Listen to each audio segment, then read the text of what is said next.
The universe operates on principles we understand: physics, chemistry, the fundamental laws of cause and effect. The force flows through all living things, binding the galaxy together in an endless cosmic dance. Jedi draw upon the light, Sith embrace the dark, and between them, countless lives hang in balance. But what happens when something enters this galaxy that answers to neither the Force nor the natural order? What happens when a power born from the void itself, a dimension of chaos and potential, crosses into a reality it was never meant to touch? The railjack Tenno's whisper had been pursuing a sentient destroyer through the Veil Proxima when its void engine screamed warnings across every console. The pursuing sentient's adaptive weaponry had damaged the hull's dimensional stabilizers. When the pilot executed an emergency void jump, reality itself fractured. Space folded wrong. The dimensional membrane tore. In the cockpit, the operator felt transference shudder through their consciousness as the ship lurched sideways through impossible angles. Alarms shrieked. The void energy signature spiked beyond all safety parameters. Then silence. When the sensors recalibrated, everything was wrong. The star charts showed no matches. No Corpus beacons. No Gryna signatures. The sentient destroyer had vanished. The connection to the origin system, to the orbiter, to Ortis, to everything, was severed. The railjack drifted, damaged and alone, in utterly unfamiliar space. Through the viewport, an unknown star system stretched before them. Planets on trajectories the navigation systems couldn't predict. And nearby, something massive, a crystalline planet under siege. Hundreds of ships exchanged fire in orbital space, sleek, angular vessels against bulbous, mechanical craft of a design the Tenno had never encountered. Energy weapons lanced through the void in colors the operator's enhanced perception struggled to categorize. Not plasma. Not radiation. Something else. None of it made sense. But the operator had survived the Zeriman 10-0. They had endured the old war. They had faced sentience, Griner queens, and the horrors of the void itself. They would survive this too. The pod crashed into the outskirts of a crystalline city, sending shattered architecture cascading across the plaza. Excalibur emerged from the wreckage in a crouch, Broughton Prime raised, sensors sweeping for threats. The city was a war zone. Smoke rose from dozens of impact sites. In the distance, massive walkers advanced on entrenched positions where soldiers in white armor returned fire with energy weapons. Then the droids arrived. Dozens of skeletal, bronze-colored machines marched around the corner in formation, weapons raised. "Roger, Roger," one transmitted in a bizarrely casual tone. "Unidentified contact. Organic readings negative. Probable Republic prototype. Open fire." Energy bolts, blaster fire, the Warframes tactical systems classified. Converged on Excalibur's position. The operator reacted on pure instinct, bullet jumping vertically as the plaza floor exploded beneath them. The Warframe twisted mid-air, Broughton Prime spitting controlled bursts. The kinetic rounds punched through droid chassis with brutal efficiency, dropping 6 machines before Excalibur landed in a roll. "Super battle droid!" a mechanical voice screeched. Heavier machines lumbered forward, wrist-mounted weapons tracking the Warframe's movements. Excalibur's slash-dash activated, void energy propelling the frame forward in a blur of motion, the scanner extending to bisect 3 droids in a single pass. The operator felt the familiar burn of channeled void energy, but something was different. The power felt resistant, sluggish, as if reality itself pushed back against the void's intrusion. No time to analyze. More droids were converging. The operator wall ran up a crystalline spire. The tactical display identified dozens of massive walkers on the planet's surface, mechanical quadrupeds firing sustained energy barrages at fortified positions. A ground war. The damaged railjack couldn't jump away, the void drive was offline, possibly permanently. And the ship was venting atmosphere from 3 hull breaches. The operator made the decision in seconds. Transfer to the Warframe. Take essential gear. Reach the planet's surface. Survive long enough to understand this place and find a way home. Excalibur's golden frame materialized in the armory as transference completed. The operator's consciousness slid into the biomechanical vessel like a hand into a familiar glove. Senses expanded, enhanced proprioception, tactical awareness, weapon systems integrating seamlessly. The Warframe's energy reserves read at 85%. Broughton Prime, Lex Prime, and Scanna equipped and loaded. Mods active. No archwing. Damaged in the crossing. But the frame itself was intact. If you want to see more characters enter the Star Wars galaxy, hit that subscribe button and drop the name of a character you'd want to see in the comments below. May the Force be with you. The operator ejected in an escape pod, watching the railjack tumble away into the planet's gravitational well. It would burn up on entry. Everything else, ship, resources, connection to home, was gone. Only the Warframe, the weapons, and the void-touched operator remained. The pod screamed through atmosphere, heat shields glowing white-hot. Christophsis, the tactical scanner, had identified the planet from intercepted transmissions before the railjack systems failed completely. A world of crystalline spires and deep canyons, currently occupied by two warring factions, the Galactic Republic and the Separatist Alliance. The transmission spoke of clones and droids, Jedi and generals, a galaxy-spanning civil war. Ejected a spent magazine mid-climb, and reloaded the Broughton Prime before gliding across the gap to a rooftop position. From elevation, the tactical situation became clear. This wasn't their fight. These weren't Griner or Corpus. But the machines were hostile, and the white-armored soldiers were pinned down 3 blocks away, overwhelmed by numerical superiority. The operator had always chosen to act the Tenno way. Excalibur descended into the war zone like a golden comet, and the Battle of Christophsis gained an unknown variable that neither the Republic nor the Separatists could have anticipated. The clone troopers of Torrent Company had fought on a dozen worlds since Geonosis, but Captain Rex had never seen anything move like the golden figure carving through the droid battalion. Not a Jedi, the movements were wrong, too mechanical yet impossibly fluid. Not a droid, the tactical scanner registered organic components beneath that sleek armor. Something else entirely. What in the blazes is that? Commander Cody transmitted over the comm as the unknown combatant vaulted over a crashed LAT gunship, weapons spitting projectiles that punched clean through super battle droid armor plating. Rex's HUD tracked the figure's trajectory. Unknown. Doesn't match any Republic or Separatist design in the database. Weapons are kinetic-based, not blaster tech. He watched the Golden Warrior execute a maneuver that defied physics, running horizontally along a crystal tower's surface before launching into the air and descending on a squad of droids with what looked like an energy blade materializing from nowhere. It's engaging the droids, Cody observed. Enemy of my enemy? Or it hasn't noticed us yet, Rex countered. All units hold fire. Observe and assess. The golden figure, Excalibur, though the clones had no name for it, moved with economy of motion that spoke of extensive combat programming or training. Every burst from its rifle dropped a droid. Every blade strike found joints and critical systems. When a destroyer droid's shields activated, the warrior simply closed distance faster than the droideka could track and drove that energy blade through the shield generator housing. Then the AATs arrived. 3 armored assault tanks rumbled into the plaza, main cannons swiveling toward the new threat. The operator's tactical awareness screamed warnings as the tanks fired simultaneously. Excalibur bullet jumped as the plaza erupted in superheated plasma, landed in a roll, and the Warframe raised one hand. Reality rippled. The clone's sensors went haywire as an energy lightsaber igniting mid-fall in a brilliant blue arc that bisected a super battle droid on landing. Obi-Wan Kenobi followed with more measured grace, his own blade deflecting blaster fire back into droid ranks with practiced precision. Both Jedi froze mid-strike as they felt it. The presence wasn't dark.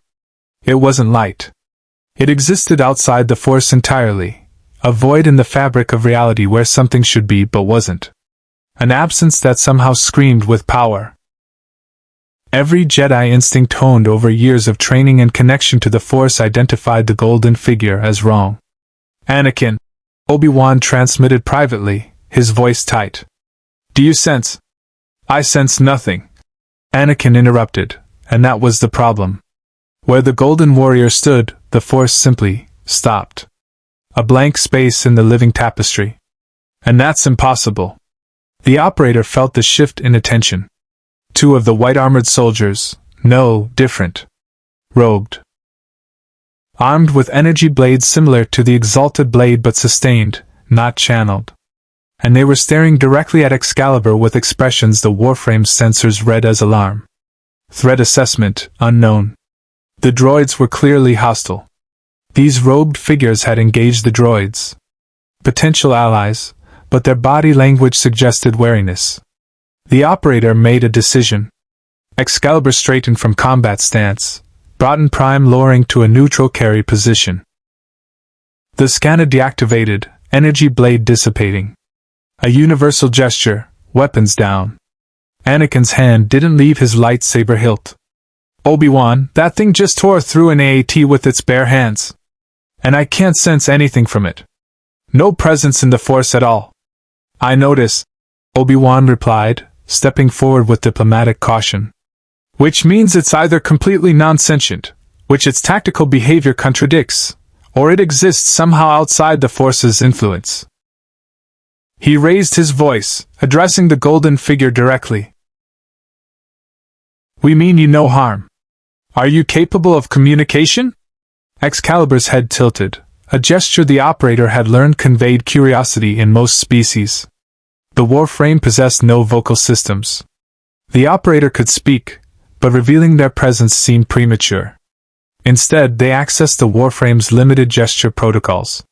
A nod. Acknowledgement. Rex approached from the clone position, rifle lowered but ready.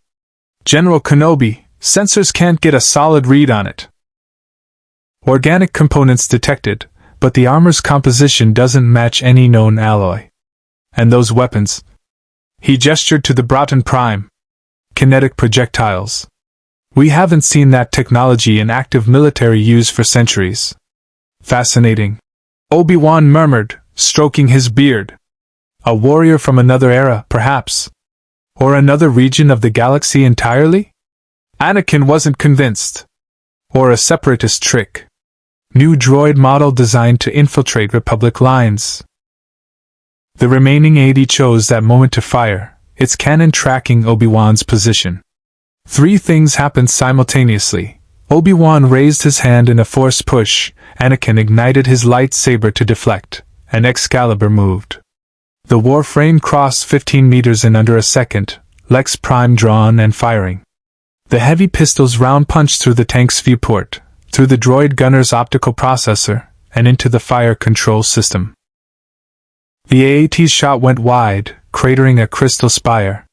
The tank shuddered and went dark. Anakin stared. "Okay. Whatever it is, it's on our side. For now," Obi-Wan cautioned. "But we need answers. And I suspect our silent friend here needs them as well." The operator analyzed the situation through Excalibur's sensors. Stranded in an unknown galaxy. No connection to the origin system. Limited resources.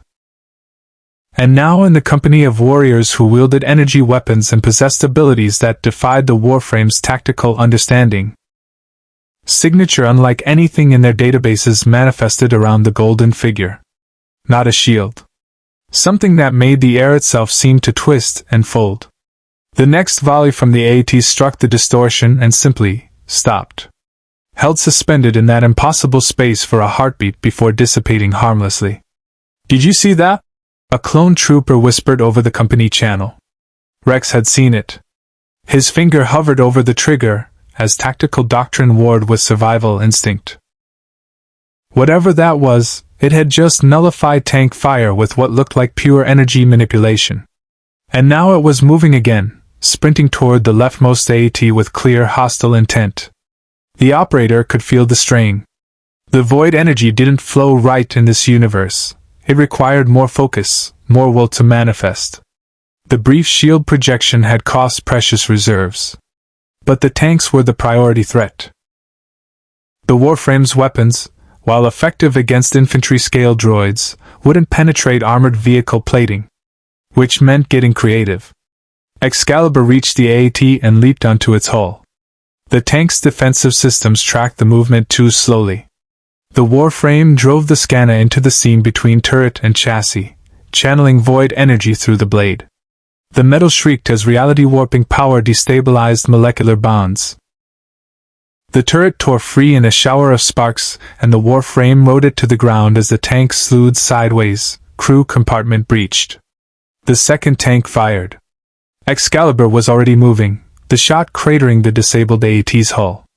The operator activated radio blind, void light erupting from the Warframe in a flash-bang burst that overloaded every optical sensor in 30 meters.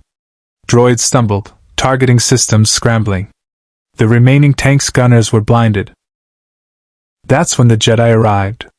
Anakin Skywalker dropped from a commandeered separatist transport.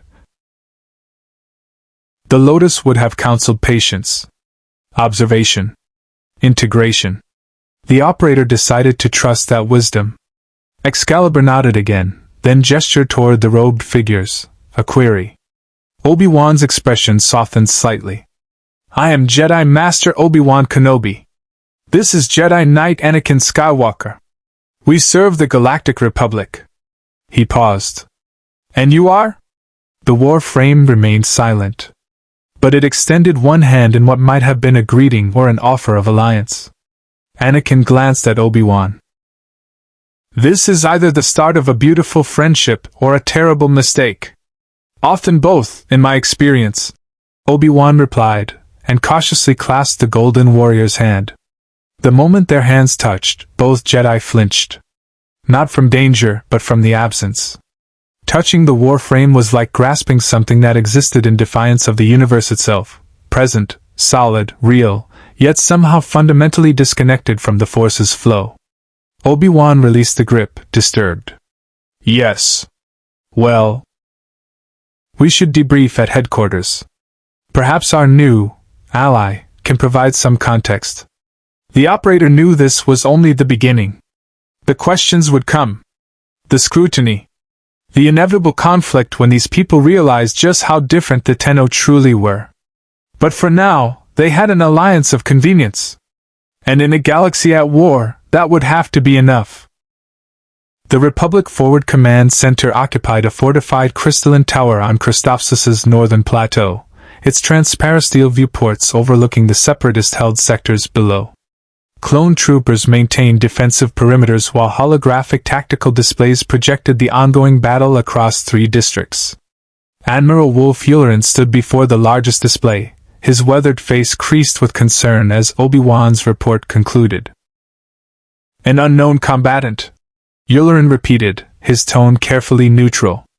With technology that predates modern warfare, yet combat effectiveness that rivals our best ARC troopers. And the Jedi can't sense it through the Force. Can't sense anything, Anakin corrected, pacing near the viewport. It's like there's just nothing there. A hole in the Force shaped like a person. Excalibur stood motionless near the command center's entrance, Broughton Prime maglock to the frame's back.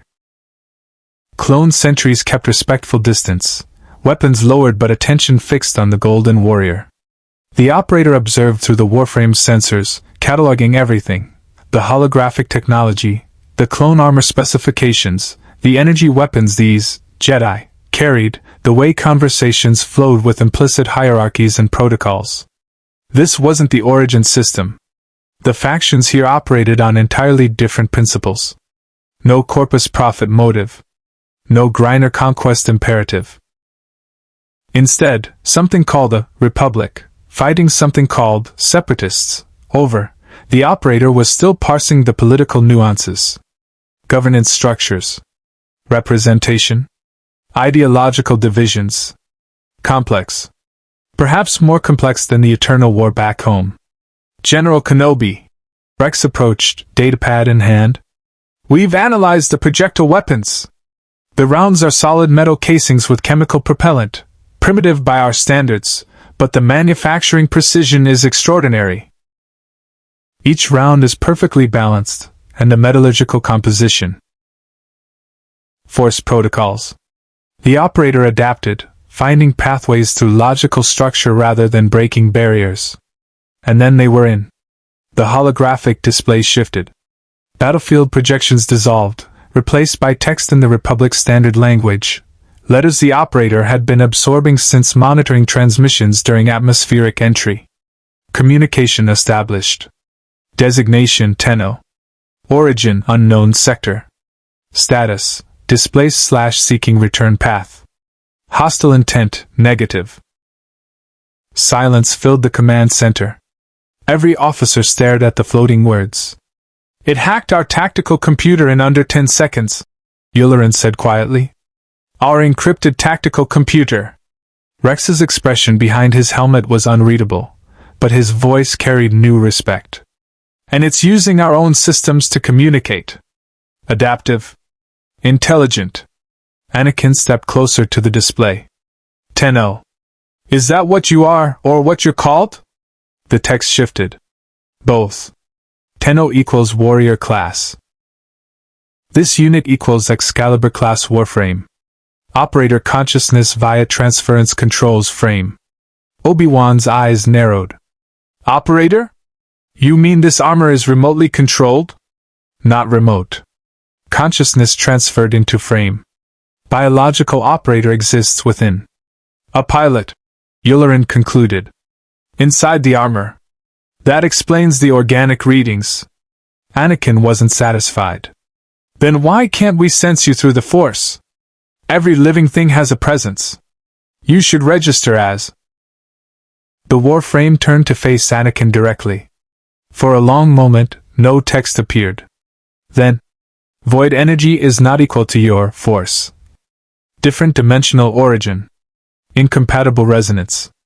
Obi-Wan exchanged a glance with Anakin. Different dimensional origin. Anakin, remember the texts Master Yoda showed us? Theories about the netherworld of the Force, other planes of existence? Theories, Anakin emphasized. And proven.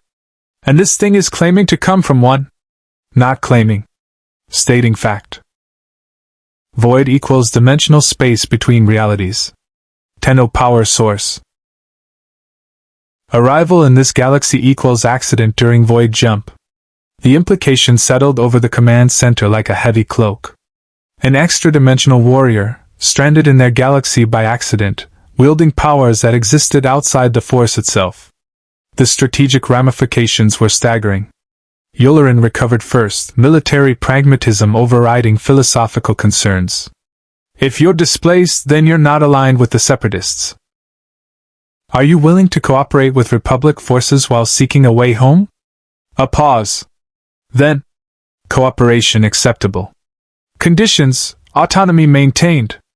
No command authority over Tenno actions. Will assist against droid hostiles. Will not submit to Republic military authority. That's not how chain of command works. Yularen began, but Obi-Wan raised a hand. Admiral, we're negotiating with a displaced person, not recruiting a soldier.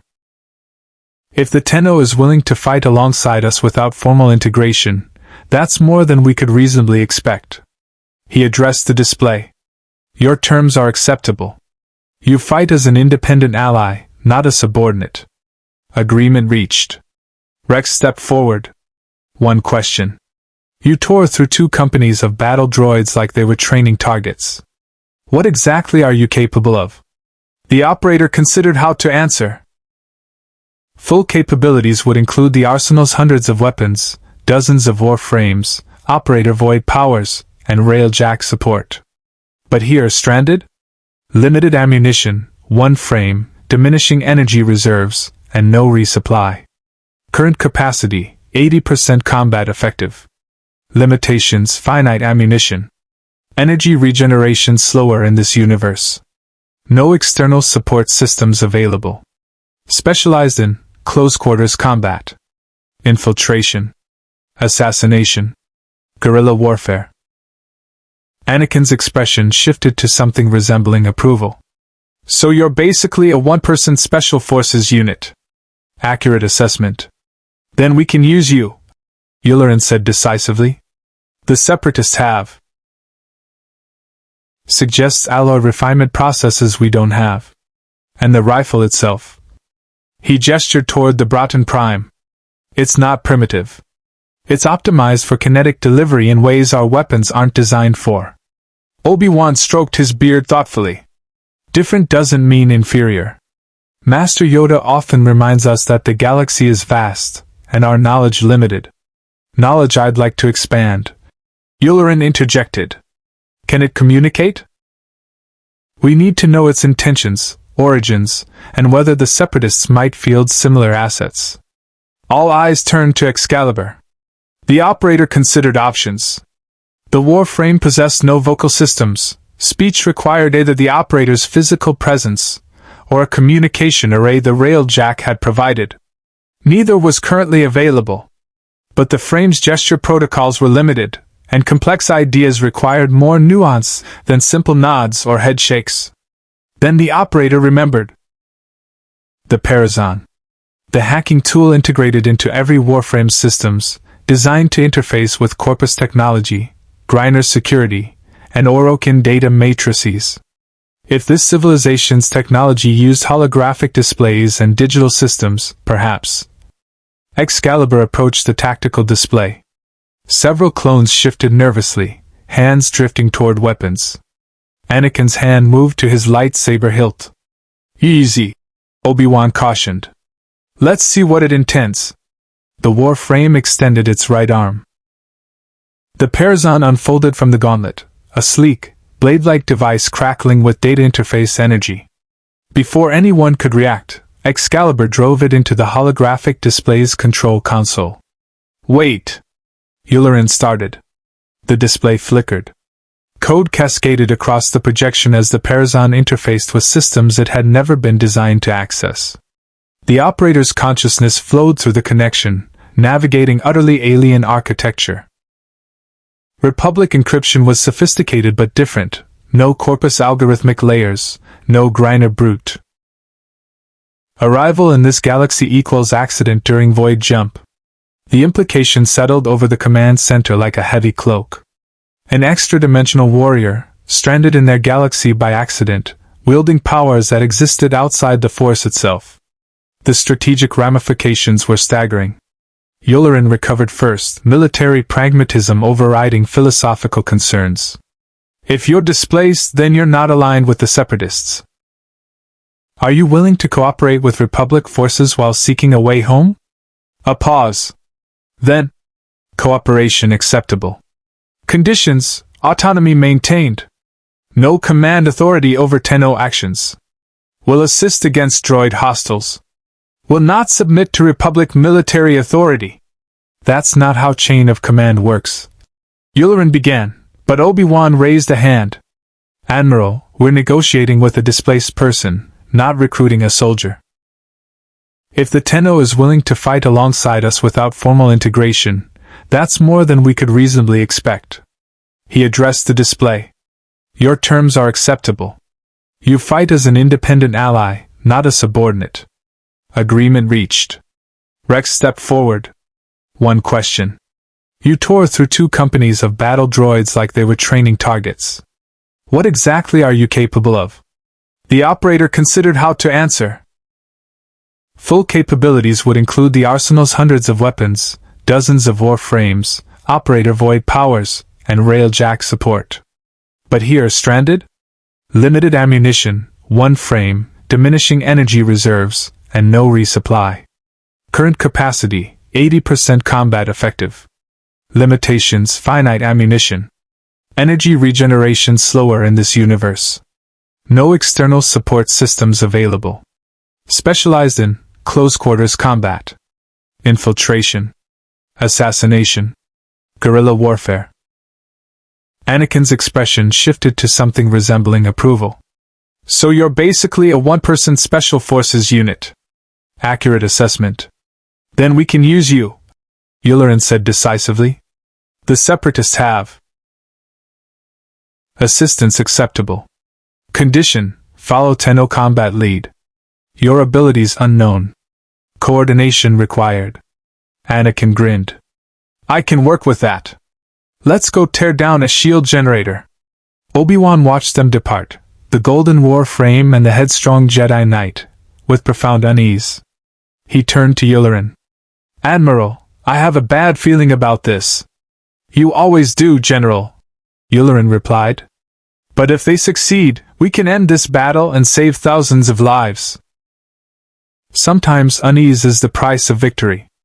Outside, Excalibur and Anakin moved through the crystalline streets toward the Separatist-held territory.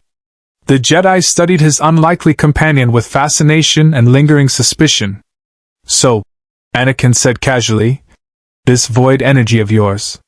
Can you do anything else with it besides disappear from the Force? The operator decided demonstration was more efficient than explanation. Excalibur raised one hand.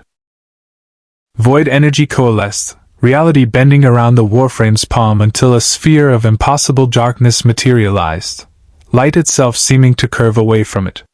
Then it vanished as quickly as it appeared. Anakin whistled low. Okay. That's new. Think you can teach me that trick? Negative.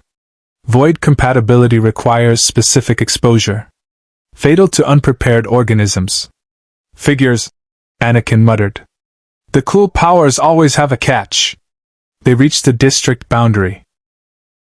Ahead, droid patrols marched in formation, and the shield generator's hum resonated through the crystal architecture. Excalibur dropped into a combat crouch. Anakin ignited his lightsaber. The mission had begun. The Separatist shield generator complex rose from Christophsis' southern district like a mechanical fortress, its primary tower crowned with the shimmering energy dome that protected the entire sector from Republic bombardment. Excalibur observed from a crystalline rooftop 300 meters distant, sensors cataloging defensive positions with methodical precision. 24 battle droids on the perimeter. 6 super battle droids at the main entrance. 2 droidekas on standby mode flanking the generator itself. 4 AEDs patrolling exterior approach vectors. And inside, sensors detected at least 40 more droids, possibly more in powered-down reserve. Conventional assault, impossible without heavy casualties. Infiltration viable. Anakin crouched beside the Warframe, his presence in the Force, or what the operator understood as such, flickering with barely contained energy. I count 40, maybe 50 droids between us and the objective. You really think we can just walk in? Excalibur's head turned slightly. The Warframe's hand raised, fingers gesturing a tactical plan in quick, efficient movements: approach from elevation, bypass perimeter patrols, vertical entry through generator tower's exhaust port, disable from within. Anakin watched the silent communication with growing comprehension. You want to go through the thermal exhaust shaft. That's actually brilliant. Risky, but brilliant. He paused. How do you plan to reach it? It's 40 meters up and surrounded by defense turrets. The operator accessed Excalibur's mobility systems. The Warframe stepped to the rooftop's edge, then simply stepped off. Wait! Anakin started. Excalibur fell 3 stories, rotated mid-air, and bullet jumped. Void energy propelled the frame in a horizontal arc that covered 30 meters, carrying it to the next building's facade.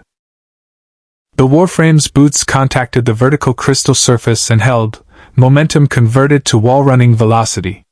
Excalibur sprinted up the sheer. Metal. The Jedi moved with practiced efficiency, Form V strikes dismantling droid anatomy with surgical precision. The 3rd super battle droid managed to fire. Blaster bolts screamed toward Excalibur at point-blank range. The operator triggered radial blind, void light erupting from the Warframe in a hemisphere of sensory overload. The droid's targeting system scrambled, shots going wide.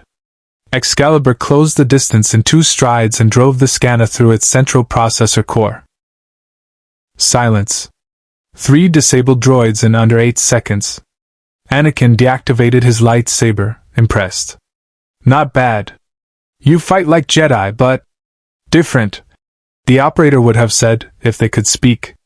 The Tenno way wasn't about the Force or mysticism. It was about efficiency. Survival.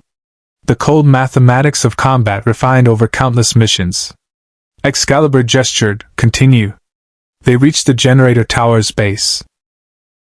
The exhaust port was 30 meters up, a 2-meter diameter opening that vented excess heat from the shield's power core.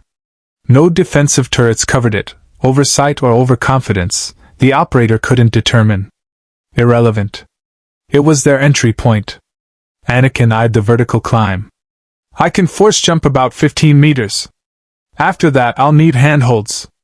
Excalibur didn't wait. The Warframe bullet jumped straight up, contacted the tower wall ran another 10 meters, then launched into a second bullet jump that carried it directly into the exhaust port. The frame caught the rim, pulled itself inside, and disappeared into darkness. Below, Anakin muttered something under his breath, gathered the force around him, and launched upward. His jump carried him 20 meters before momentum failed. He grabbed a structural outcropping, muscles straining, then force pulled himself higher. Another handhold. Another pull. Slower than the Warframe's effortless ascent, but functional. He hauled himself into the exhaust port, breathing hard. Show off, he repeated, more. Surface, launched into another bullet jump, and landed on a rooftop 2 buildings closer to the target. Anakin stared for 3 seconds, then force jumped to follow, landing beside the Warframe with significantly less grace. Okay. That's just showing off. The operator filed away the observation. The Jedi's mobility approximated bullet jumping but required environmental leverage, pushing against surfaces rather than generating independent thrust. Useful tactical intelligence. They advanced across rooftops in leapfrog pattern, Excalibur's parkour carrying the frame across gaps Anakin bridged with force-enhanced jumps. The droids below never looked up. Their sensors focused on ground-level approaches, tactical programming optimized for conventional warfare. The Tenno had fought Corpus security for years. Verticality was second nature. 15 meters from the generator tower, Excalibur froze. The operator's sensors detected movement, a patrol pattern shift. 3 super battle droids redirecting toward their position. Had they been spotted? Anakin sensed it too, hand moving to his lightsaber. Company incoming. You want to take them quiet or loud? The operator considered ammunition reserves. 43 rounds remaining in the Broughton Prime. 18 in the Lex Prime. Every shot needed to count. Loud meant alerting the entire complex. Quiet meant close quarters. Excalibur drew the scanner silently, the blade gleaming in Christophsis's pale sunlight. No void channeling yet, save the energy for critical moments. The Warframe dropped from the rooftop like a golden shadow. The first super battle droid registered movement half a second before the scanner's edge found the gap between its head and torso assembly. The blade carved through hydraulics and central processors in one fluid motion. The droid collapsed, optical sensors dimming. The second droid spun, wrist cannons charging. In trud. Anakin's lightsaber took its head off midward, the blue blade humming as it cauterized. Everything in a 300-meter radius. Excalibur tapped Anakin's shoulder, then pointed at the generator core. The Warframe made a gesture, explosion, expanding radius, death. Anakin's expression darkened. You're saying if we just blow it, we die too? Affirmative nod. Then we don't blow it. We disable it. The Jedi studied the setup, mind working through engineering he'd learned at the temple and refined through countless starship repairs. The shield's generated by those 6 projector nodes feeding off the main reactor. If we sever the power connections simultaneously, the shield collapses but the reactor stays stable. We can retreat before they restore it. The operator analyzed the proposal. 6 nodes, positioned around the reactor in hexagonal formation. Each connection point armored, but vulnerable to sustained damage. The scanner could cut through given time. Anakin's lightsaber could do the same. But simultaneously required coordination they hadn't established. timing precision measured in seconds. Excalibur accessed the holographic communication tool again, projecting a simple schematic onto the Warframe's palm. 6 nodes, division of labor, synchronized strikes. Anakin studied it, understanding dawning. You take 3, I take 3. We cut on your signal. He paused. How do we coordinate without comms? The operator considered. The Warframe possessed enhanced sensory awareness. Auditory, visual, tactical. If Anakin could provide a perceptible signal. Excalibur pointed to the Jedi's lightsaber. Anakin caught on. You'll hear the activation hum. When I ignite my saber, you start cutting. We race to finish our targets. Not perfect, but workable. They descended into the reactor chamber in perfect silence. Excalibur via controlled fall and wall contact friction, Anakin through force-suppressed descent. They touched down behind the reactor core, shielded from the Neimoidians' line of sight by the massive central column. The officers continued there, amused and annoyed. Inside, the port descended at a 45-degree angle into the generator complex's infrastructure. Heat radiated from the walls, manageable for both Warframe thermal resistance and Jedi conditioning. Excalibur moved deeper, sensors mapping the interior layout. Power conduits. Cooling systems. And below, the main reactor chamber where the shield generator's core converted energy into the protective dome overhead. Voices echoed up from below. Not mechanical, organic. The operator's sensors refined focus. Ridiculous that we're babysitting a machine, a nasally voice complained. The droids can guard the generator themselves. Orders are orders, Corporal. A second voice replied, deeper and resigned. General Grievous wants organic oversight on critical installations. Doesn't trust the droids completely after that malfunction on Ryloth. Neimoidians, the Warframe's linguistic database identified after parsing the accent patterns. Officers of the Separatist Military Command. 2 targets, minimal combat capability based on observed movement patterns. Anakin moved up beside Excalibur, peering down into the chamber. The 2 Neimoidian officers stood near the generator's control console, attention focused on status displays. A dozen battle droids stood in standby mode around the perimeter. We take out the organics first, Anakin whispered. Droids will activate, but without command authority they'll default to defensive protocols. Gives us seconds to sabotage the generator before they coordinate. The operator agreed with the tactical assessment. But there was a complication the Jedi hadn't considered. The generator core was a massive energy source, and the Warframe's sensors detected its resonance pattern. Not quite like the Void, but similar in fundamental principle. A controlled destabilization of reality to project energy across space. Destroying it conventionally would cause catastrophic overload. A massive explosion that would vaporize. Stuttered, projectors shutting down in cascading sequence. Through the tower's viewport, the massive energy dome overhead flickered, wavered, and collapsed entirely. Outside, Republic forces would see the opening. Orbital bombardment would commence within minutes. Mission accomplished, Anakin shouted over the alarm klaxons. Now we get out before. The super battle droids opened fire with wrist-mounted rockets. Excalibur activated radial javelin. The operator committing 40% of remaining void reserves in one devastating release. Energy blades materialized from the Warframe's body and launched outward in 12 directions simultaneously, each javelin locking onto the nearest droid target. Metal screamed as void-forged projectiles punched through armor, processors, and power cores. 16 droids collapsed in sparking ruin. The Neimoidians fled toward the emergency exit. Anakin let them go, no need for unnecessary casualties. That was impressive, the Jedi admitted, surveying the carnage. Also terrifying. Are all Tenno this destructive? Excalibur would have answered, but the operator's sensors detected new movement outside. Heavy repulsor signatures. A familiar mechanical stride pattern. AATs. 6 of them, converging on the tower. And something else. Larger. The sensors struggled to classify it until visual confirmation resolved the image. A separatist Octoptera droid. A massive three-legged walking artillery platform, its laser cannons already tracking their position through the tower's damaged walls. Anakin saw it too. Oh. That's bad. The Octoptera fired. The tower's entire southern wall exploded inward in a wave of superheated energy and shattered crystal.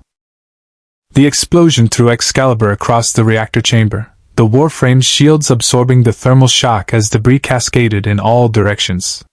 The operator's consciousness remained locked in transference, tactical systems compensating for the sudden velocity change. The frame rolled midair, contacted a support column with both feet, and launched into a controlled descent toward the chamber floor. Anakin wasn't as fortunate.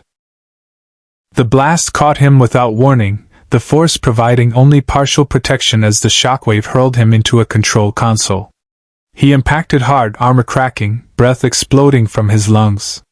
But Jedi conditioning kicked in. He rolled with the momentum, ignited his lightsaber, and came up in a defensive stance despite the pain radiating through his ribs. The Octoptera droid advanced through the massive breach it had created, its 3 legs carrying the artillery platform into firing position. Laser cannons swiveled, targeting protocols acquiring both intruders simultaneously. Outside, the 6 AATs formed a perimeter, main guns trained on the tower's exits. "They're boxing us in." Anakin coughed, tasting blood.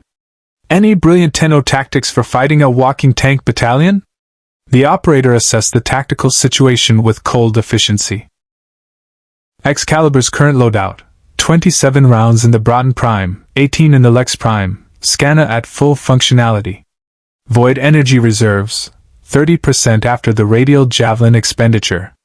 Warframe integrity, 92%. Enemy force composition, overwhelming.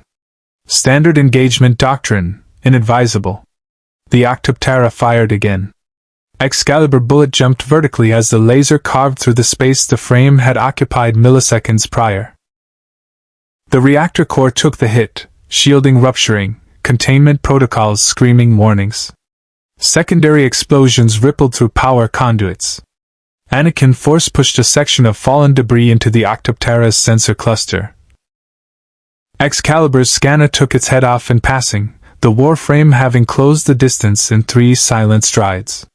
Silence returned to the plaza. 6 destroyed speeders. 0 casualties. Anakin deactivated his lightsaber, impressed despite himself. "You know, for someone who can't speak, you communicate pretty effectively through violence." The operator would have appreciated the irony if they had time. But sensors detected heavier movement approaching, not speeders. Something larger. The distinctive mechanical stride of, "Oh no!" Anakin whispered, feeling the threat through the Force. "Not him! Please not him!"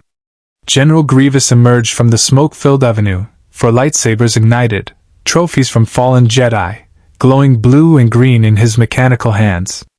The cyborg general's optical sensors focused on the golden Warframe with predatory intensity. "Unknown combatant." Grievous' voice rasped through vocabulator systems. "You have destroyed Separatist property and killed my droids." The 4 lightsabers began spinning in defensive wheels. "Count Dooku wishes to study you. I prefer to simply collect your parts." Behind Grievous, a full company of battle droids marched into formation. Super battle droids, destroyer droids with shields raised, and 2 more Octoptera platforms providing artillery support. Anakin's expression hardened. "Grievous. I should have known you'd show up personally." The cyborg general's gaze shifted to the Jedi. "Skywalker. A bonus prize. Dooku will be pleased when I deliver your lightsaber alongside this strange machine's components." Excalibur's sensors analyzed the threat. General Grievous, cyborg commander, enhanced physical capabilities, wielding 4 captured Jedi weapons with expert proficiency. Supporting forces, 100+ droids, heavy artillery, tactical advantage. Current Tenno resources, critically depleted. Probability of survival through direct combat, 12%. Alternative strategies required. Targeting protocols. The Octoptera shuddered as its systems fell under new command. Outside, the AAT crews registered the platform's erratic behavior. Tactical networks flagged the anomaly. Friendly unit compromised. Standard response: disable the threat. All 6 tanks fired simultaneously. Excalibur had already anticipated. The operator turned the Octoptera's massive frame, using one of its legs as a shield. Tank rounds impacted armor plating designed to withstand sustained fire. The leg buckled but held. The Warframe seized the targeting controls and returned fire. Laser cannons roared. The first AT exploded as concentrated energy punched through its reactor shielding. The second lost its entire turret assembly. The third attempted evasive maneuvers, a futile gesture against targeting systems that tracked starfighters. Anakin scrambled up the Octoptera's leg, using the Force to enhance his climb. He reached the cockpit just as Excalibur annihilated the 4th AAT. Okay, this is insane, but I'm impressed. The remaining 2 tanks retreated, crews realizing they couldn't win a direct engagement against their own artillery platform. But reinforcements were already en route. The operator's sensors detected dropships inbound, carrying fresh droid battalions. Behind them, the reactor core's destabilization reached critical threshold. Energy containment was failing. 30 seconds until catastrophic overload, maybe less. Anakin felt it through the Force. The approaching explosion like a scream in the fabric of reality. We're out of time! Can this thing move? The operator tested the Octoptera's mobility systems. 2 of its 3 legs were functional, the third damaged but operational at reduced capacity. Movement speed, 40% of normal. Insufficient to escape the blast radius on foot. But the platform was designed for more than walking. Excalibur activated the repulse assist jump jets. Emergency systems meant to clear obstacles or reposition rapidly during. Buying precious seconds. The reactor's going to blow. We need to leave now. The operator had already reached the same conclusion. But 6 AATs covered every ground-level exit. The exhaust port they'd entered through was accessible, but climbing under direct fire was suicide. Which left one option. Excalibur sprinted toward the Octoptera itself. What are you doing? Anakin shouted. The Warframe couldn't answer. The operator simply executed the tactical calculation. The Octoptera's cockpit was positioned at the junction of its 3 legs, elevated 8 meters above ground level. Its own bulk would shield them from the AAT's line of fire. And if they could disable it quickly enough. Excalibur reached the nearest leg and wall ran up its armored surface. The Octoptera's defensive programming struggled to track a target moving vertically along its own structure. Laser cannons swiveled awkwardly, unable to achieve firing angles without risking damage to the platform itself. The operator activated /dash, void energy propelling the Warframe in a horizontal burst that carried it from the leg to the central cockpit housing. The scanner extended, edge blazing with channeled void power. The blade struck the cockpit's viewport with the force of a meteor impact. Reinforced transparasteel cracked. Then shattered. Inside, the battle droid pilot barely registered the intrusion before Excalibur's boot connected with its head assembly, crushing processors and optical sensors. The Warframe's hand seized the control column, Parazon unfolding to interface with the Octoptera's systems. Below, Anakin understood. You're hijacking it! The operator's consciousness flowed through the Parazon into utterly alien control architecture. Separatist programming was crude compared to corpus encryption or Griner security, but it operated on fundamentally different logic trees. The Tenno adapted, finding patterns in the chaos, identifying motor control subroutines and weapon. Then Excalibur pointed north, toward Republic territory. We run, Anakin interpreted. Great plan. Simple. I like it. He paused. Except they'll have patrols between here and our lines. And we're both running low on whatever powers us. The operator checked reserves. 20% void energy, 27 rounds of ammunition, Warframe integrity at 87% after the explosion and crash. Anakin's condition through external sensors. 3 cracked ribs, minor burns, fatigue evident in movement patterns. Suboptimal, but functional. A new sound cut through the plaza, the distinctive whine of separatist SDP speeders. 6 of them, carrying battle droids armed with blaster rifles, emerging from the eastern avenue at high speed. Anakin ignited his lightsaber. So much for a quiet extraction. Excalibur drew the Lex Prime, the heavy pistol more ammunition efficient than the Broughton for precision work. The operator's targeting systems locked onto the lead speeder, calculating velocity, trajectory, wind resistance. 1 shot.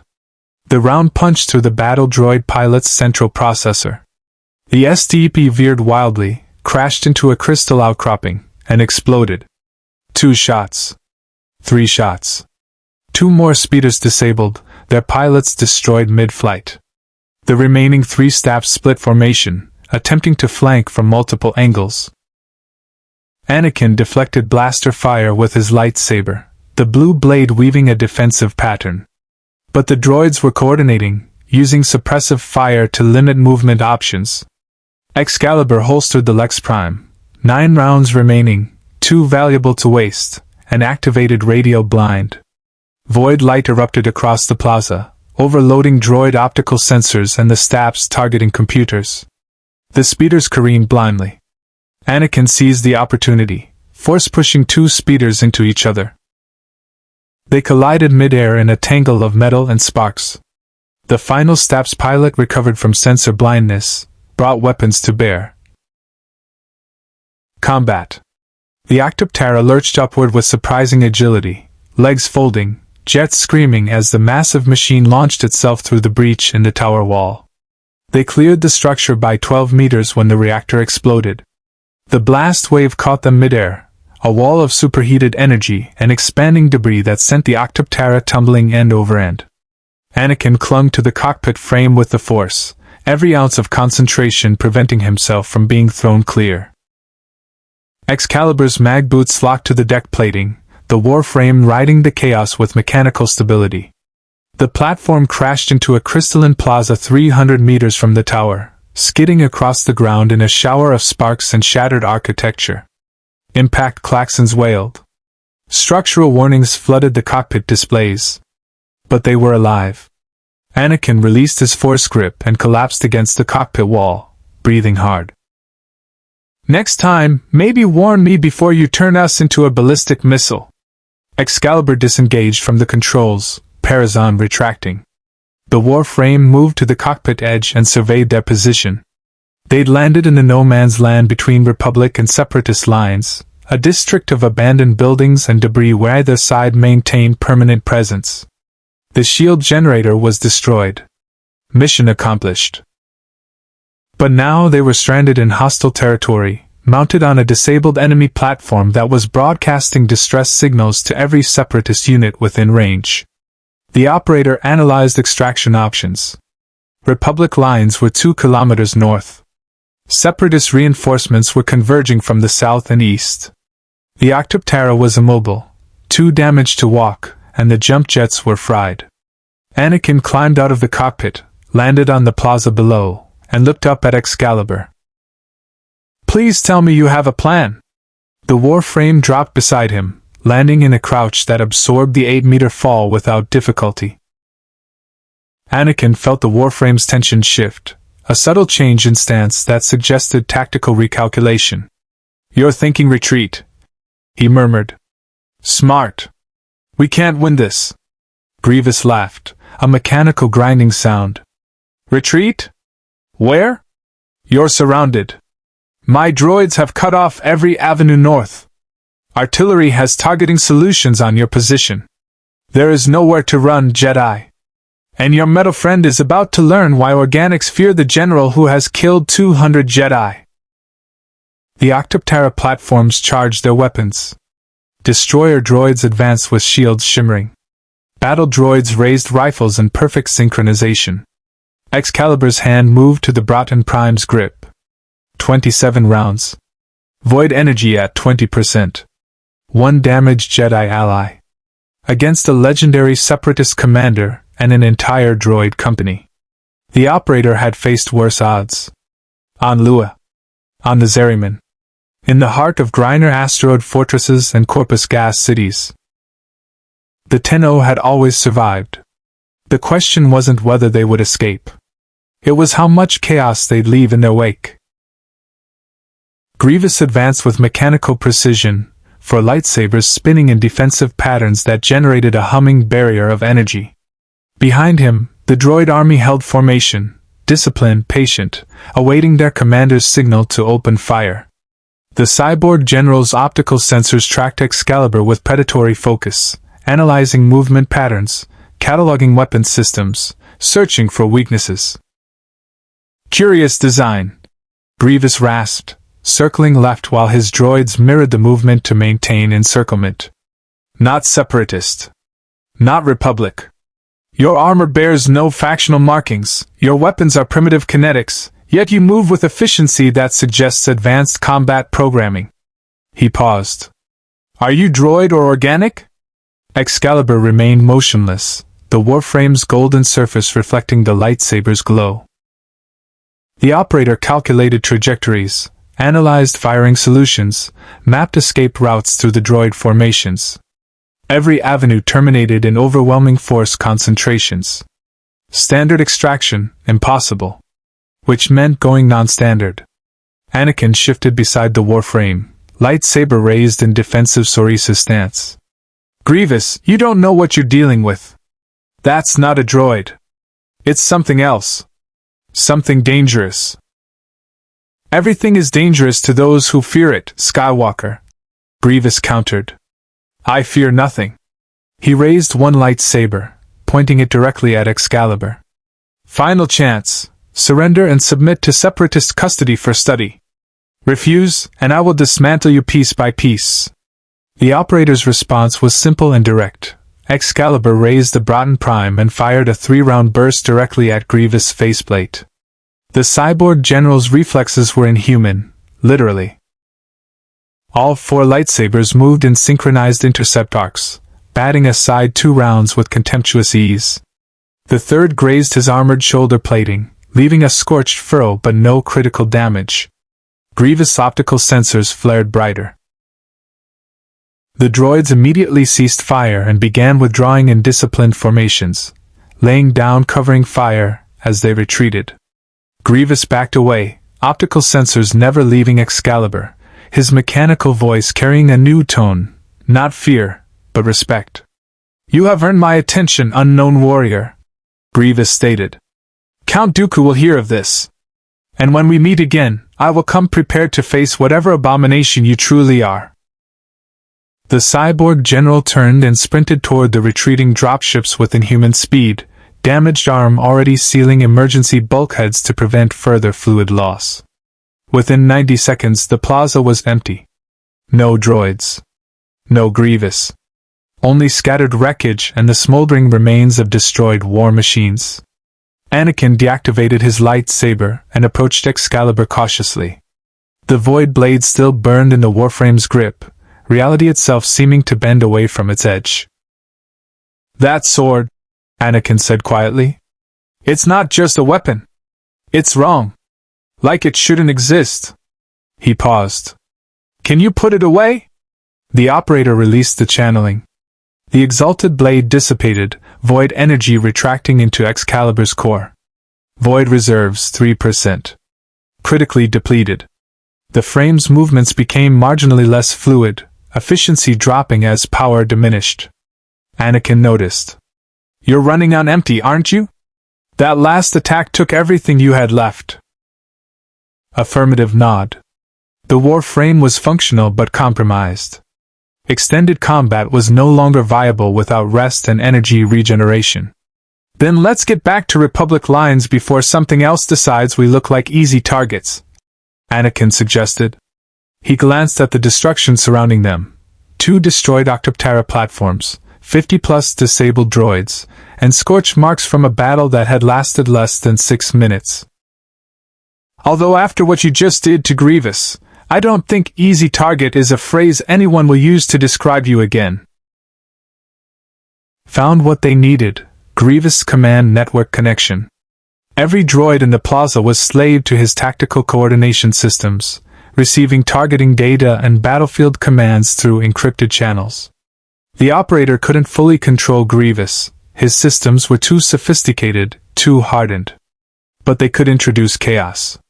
The Perazon transmitted a single corrupted command packet through Grievous' network.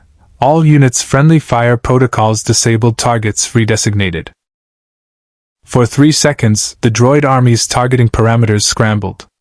Battle droids identified other battle droids as hostiles. Super battle droids locked onto Octoptera platforms. Destroyer droids calculated firing solutions on their own commander. Then Grievous security systems purged the corruption, restoring proper protocols. But 3 seconds was an eternity in combat. The droid formations had collapsed into confusion, firing patterns disrupted, coordination shattered.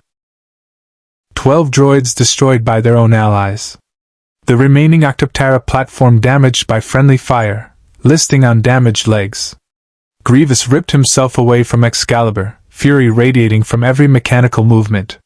You dare corrupt my command network! I will tear you apart with my bare hands! His lightsabers extinguished as he dropped them, mechanical claws extending. No weapons. No tricks. Only strength. The cyborg lunged with shocking speed. Faster than the lightsaber attacks, pure mechanical aggression. His claws seized Excalibur's arms, servos grinding as he attempted to literally rip the Warframe's limbs from their sockets. The operator felt the structural stress through transference. Warframe integrity at 72% and dropping. Grievous' strength was overwhelming, hydraulic systems generating force that exceeded even Griner-heavy units. Standard response, insufficient. Required, total commitment. The operator activated Exalted Blade. Void energy erupted from Excalibur's core. Grievous advanced with mechanical precision, for lightsabers spinning in defensive patterns that generated a humming barrier of energy. Behind him, the droid army held formation, disciplined, patient, awaiting their commander's signal to open fire. The cyborg general's optical sensors tracked Excalibur with predatory focus, analyzing movement patterns, cataloging weapon systems, searching for weaknesses. Curious design, Grievous rasped, circling left while his droids mirrored the movement to maintain encirclement. Not separatist. Not republic. Your armor bears no factional markings, your weapons are primitive kinetics, yet you move with efficiency that suggests advanced combat programming. He paused. Are you droid or organic? Excalibur remained motionless, the Warframe's golden surface reflecting the lightsaber's glow. The operator calculated trajectories, analyzed firing solutions, mapped escape routes through the droid formations. Every avenue terminated in overwhelming force concentrations. Standard extraction, impossible. Which meant going non-standard. Anakin shifted beside the Warframe, lightsaber raised in defensive Sorisa stance. Grievous, you don't know what you're dealing with. That's not a droid. It's something else. Something dangerous. Everything is dangerous to those who fear it, Skywalker. Grievous countered. I fear nothing. He raised one lightsaber, pointing it directly at Excalibur. Final chance. Surrender and submit to separatist custody for study. Refuse, and I will dismantle you piece by piece. The operator's response was simple and direct.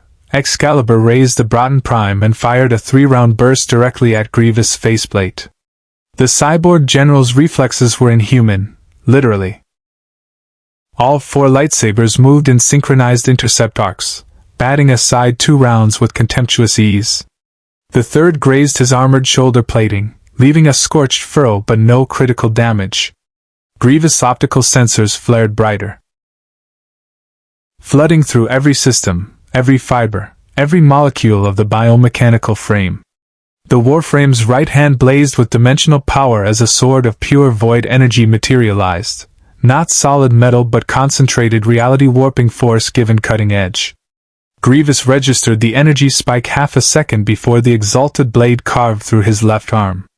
The limb, and its two lightsabers, fell to the ground in a shower of sparks and severed hydraulic fluid.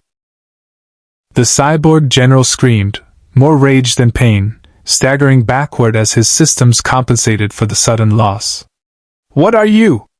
Grievous demanded, optical sensors fixated on the void blade with something approximating fear. Excalibur didn't answer. The operator simply advanced, exalted blade held in high guard, void energy cascading off the weapon in ribbons of impossible light. Anakin had used the chaos to regroup, deflecting blaster fire from confused droids while force-pushing sections of debris into their formations. But he felt what happened when that void sword manifested, a wound in the Force itself, a cutting edge that existed outside natural law. It made his skin crawl even from 30 meters away. "Whatever you're doing," Anakin shouted at Excalibur. "Do it faster! Reinforcements incoming from the east!" The operator's sensors confirmed. Additional dropships descending, carrying fresh droid battalions. Current engagement time, 4 minutes 20 seconds. Void energy reserves, 8% after manifesting the exalted blade. Ammunition, 11 rounds. They had seconds to disengage before being overwhelmed by sheer numbers. Grievous made the decision for them. The cyborg general grabbed his fallen lightsabers with his remaining 2 arms and activated a recall beacon on his wrist. Calm. Tactical retreat. Fall back to secondary positions. This target requires specialized containment protocols. Both hunting our golden friend here. Anakin finished grimly. The operator processed this intelligence. The political landscape was becoming clear. Republic and Separatists at war, Jedi serving the Republic, Sith aligned with Separatists. The Tenno had just made an enemy of the latter faction's military leadership. Standard Lotus Protocol: minimize factional entanglement. Maintain operational independence. Avoid becoming a strategic asset for any power. Too late for that now. Count Dooku received the transmission from General Grievous aboard his personal starship, the Invisible Hand, as it entered the Christophsis system's outer orbital space. The holographic projection of his cyborg general appeared before him, notably missing one arm, optical sensors burning with barely contained fury. "Count Dooku!"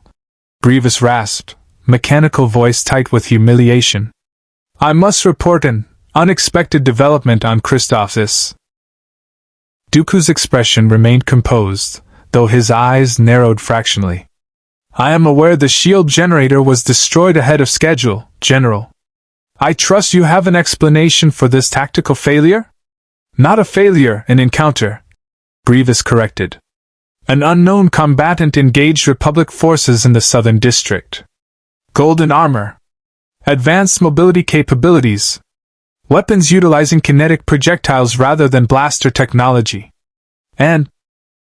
He hesitated, an unusual display of uncertainty. It demonstrated abilities that do not register in standard sensors.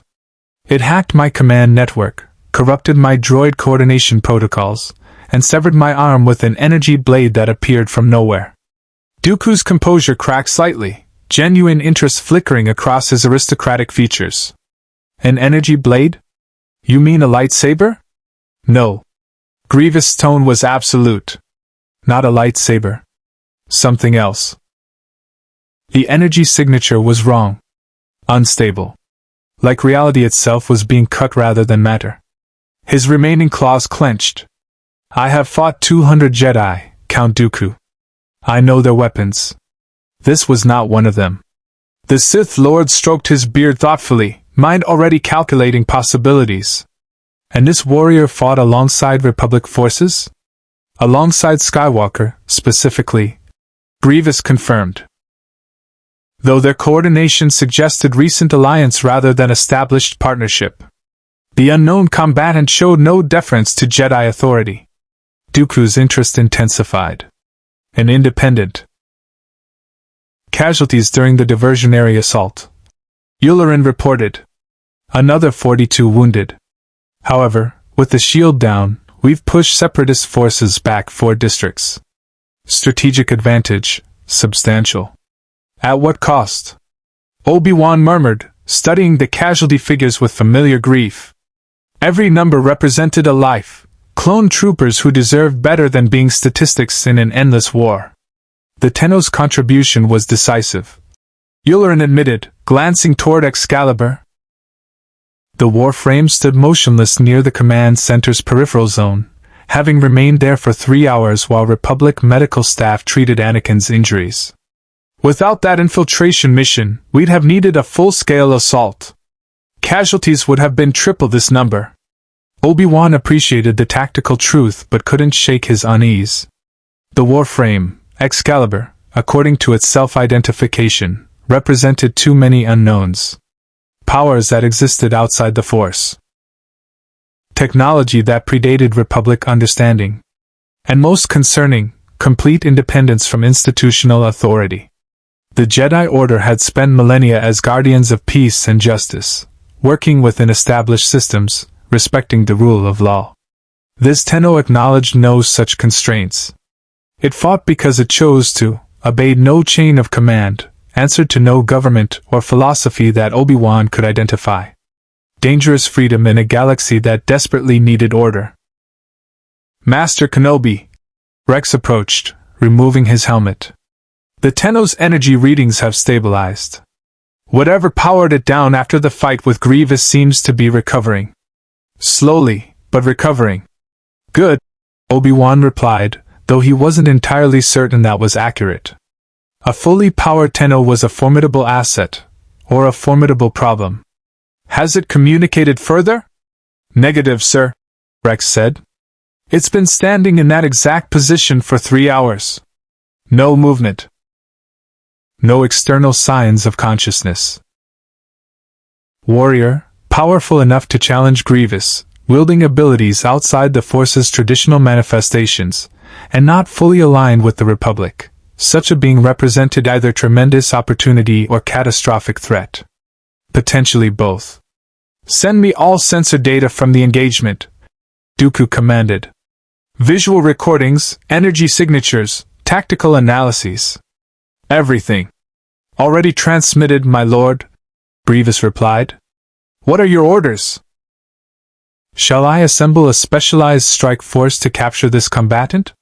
No, Dooku said after a moment's consideration. Not yet. If this warrior is as formidable as you describe, crude force will prove insufficient. We must understand what we're dealing with before attempting acquisition. He paused. I will investigate personally. Continue standard operations on Christoph Sis. Draw Republic forces into protracted engagement. I want their attention focused on the ground battle while I pursue this new element. Grievous optical sensors gleamed with anticipation. And when you discover what this golden warrior is?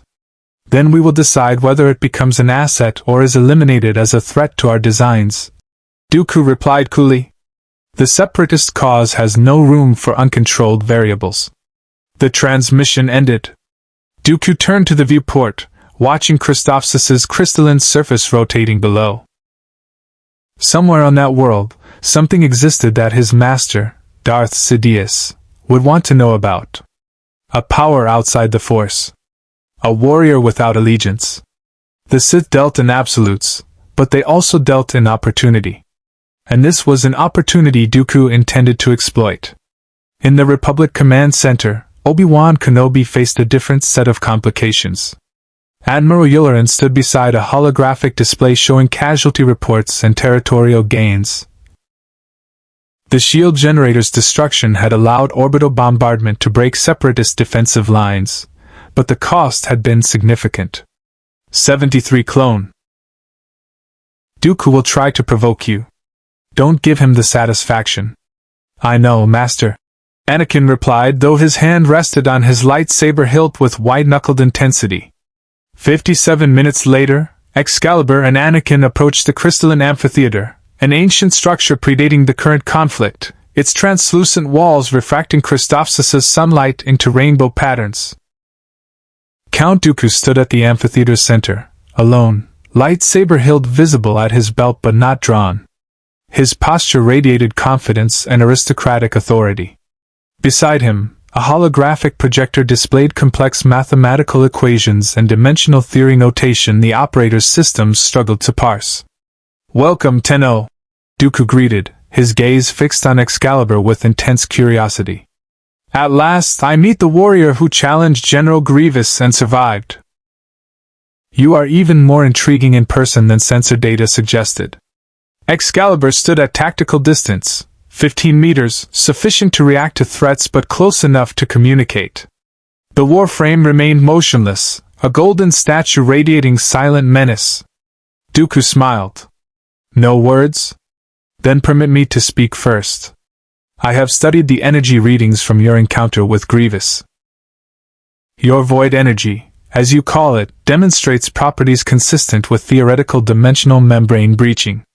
You didn't simply travel through space, you tore through the barrier between realities." He gestured to the holographic equations. "The galaxy you come from operates on slightly different fundamental constants. Quantum foam variance. Subatomic force carrier differences. Not enough to prevent your physical existence here, but enough to make your powers uncomfortable for this universe to contain." The operator processed this.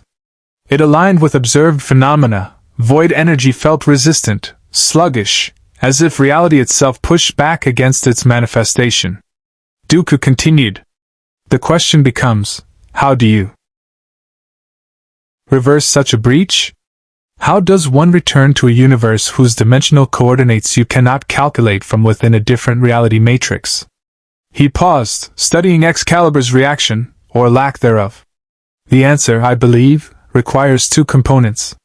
First, a map of dimensional topography, which the Techno-Union possesses through their hypermatter research.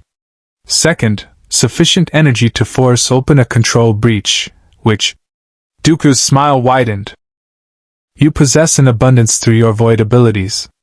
Techno-Union research equals accessible how? Through cooperation with the Separatist Alliance." Dooku replied smoothly. "Join us, Tenno. Not as a servant, but as an independent operative with shared interests. Help us counter Republic aggression, and I will provide unrestricted access to every scientific resource at my disposal. You will go home. We will gain a formidable ally. Everyone benefits." Anakin's hand moved toward his lightsaber. "Don't listen to him. Every word is manipulation.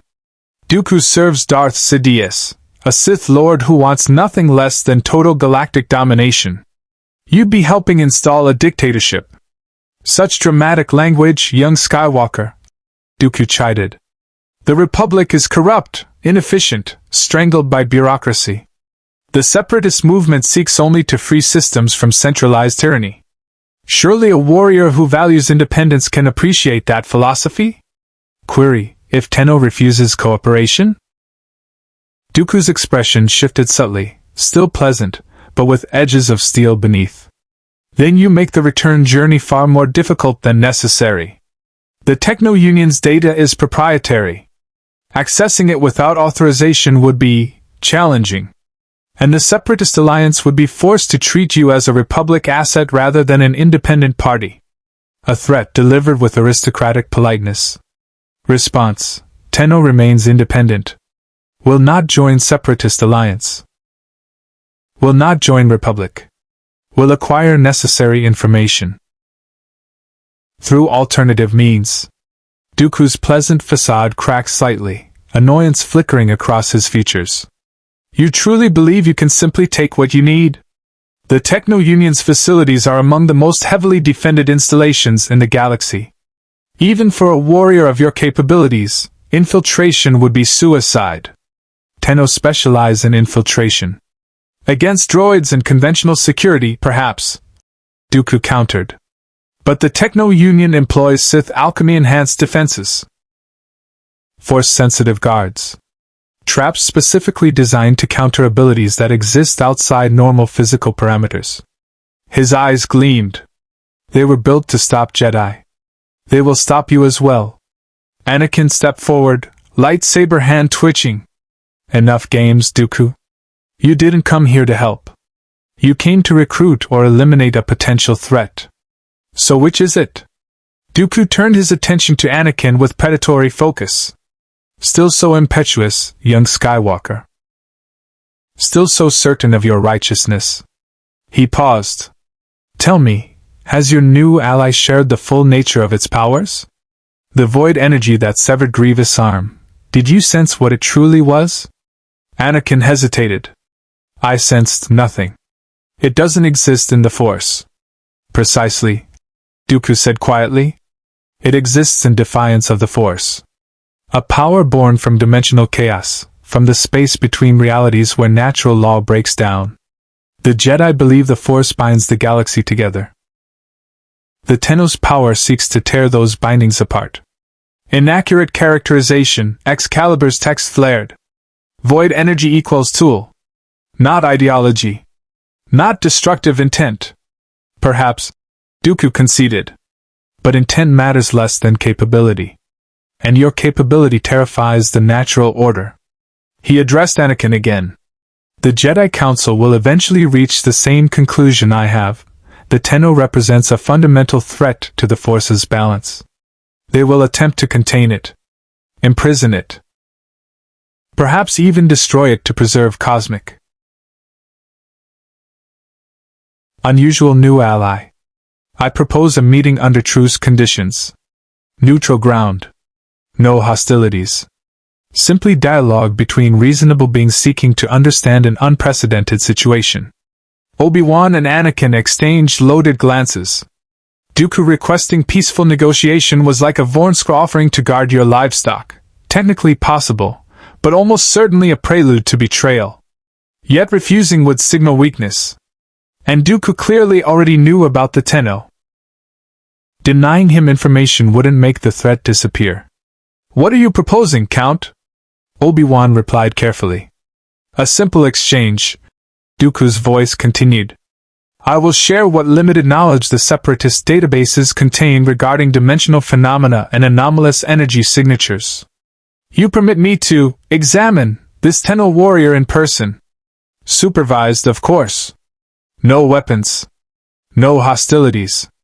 Purely academic curiosity between scholars of the unusual.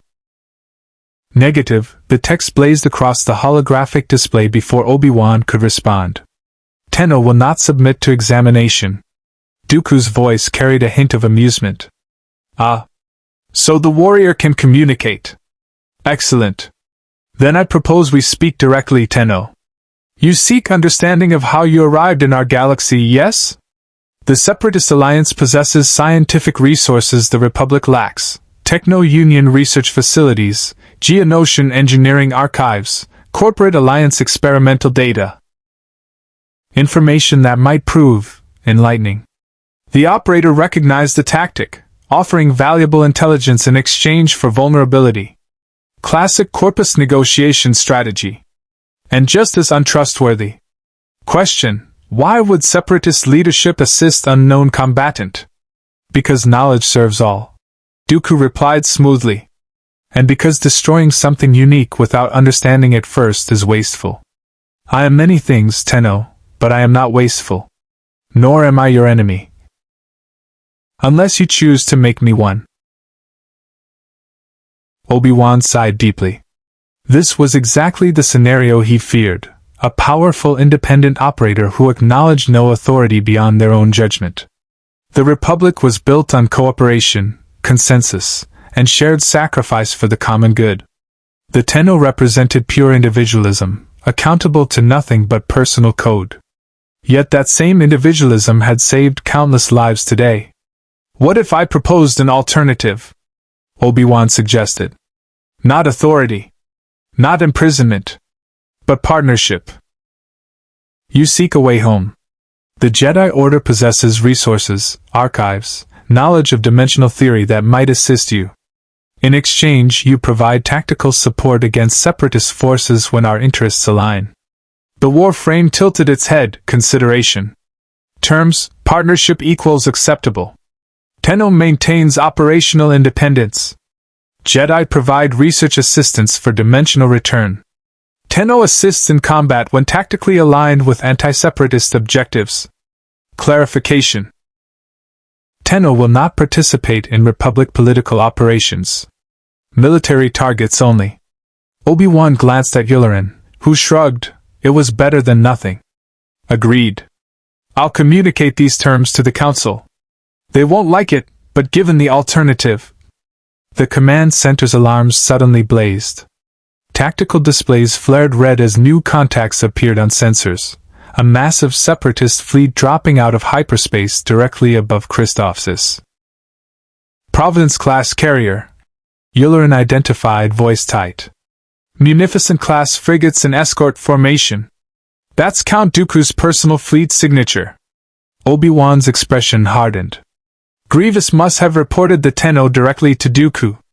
He's here to investigate personally. Query: Count Dooku equals threat assessment.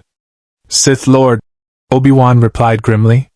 Former Jedi Master turned to the dark side. Exceptional lightsaber duelist. Commander of separatist military forces. And extremely intelligent. He doesn't make reckless moves. If he's here. Excalibur stood perfectly still, the operator processing variables. Dooku possessed information. Information that might expedite return to the origin system. But accepting his offer meant exposing Tenno capabilities to Sith analysis. Unacceptable risk. Unless the exposure was controlled. Limited. And served dual purposes. Counteroffer, the text appeared. Neutral meeting. Information exchange only. No physical examination. No technology transfer. Conversation under Jedi observation. Silence stretched across the calm channel. Then Dooku's laugh, genuinely amused. You negotiate like a Mandalorian. Very well. I accept your terms. Meet me at the Crystalline Amphitheater in District 7 in 1 hour. Come armed if you wish, I certainly will be. But let us speak as civilized beings before resorting to barbarism.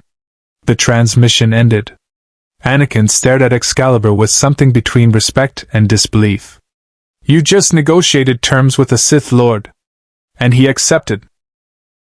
Sith equals unknown threat. Gathering intelligence equals tactical priority. Obi-Wan stroked his beard, deeply troubled. This is extraordinarily dangerous. Dooku is a master manipulator. Whatever he learns from this meeting, he will use against us. Acknowledged. Risk assessed. Reward potentially valuable. Then I'm coming with you. Anakin stated flatly. Someone needs to watch your back when Dooku inevitably tries something. The operator considered refusing. But local knowledge, force sensitivity as threat detection, and combat backup all provided tactical advantages. Agreement. Skywalker accompanies. Kenobi provides overwatch. Obi-Wan wanted to object. Sending Anakin into a meeting with Dooku was asking for trouble. The young Jedi's hatred of the Sith Lord ran deep after their previous encounters. But Excalibur was right about one thing: they needed to understand what they were dealing with. And sometimes that required calculated risks. Very well, Obi-Wan agreed reluctantly. But Anakin, control your emotions. Stability.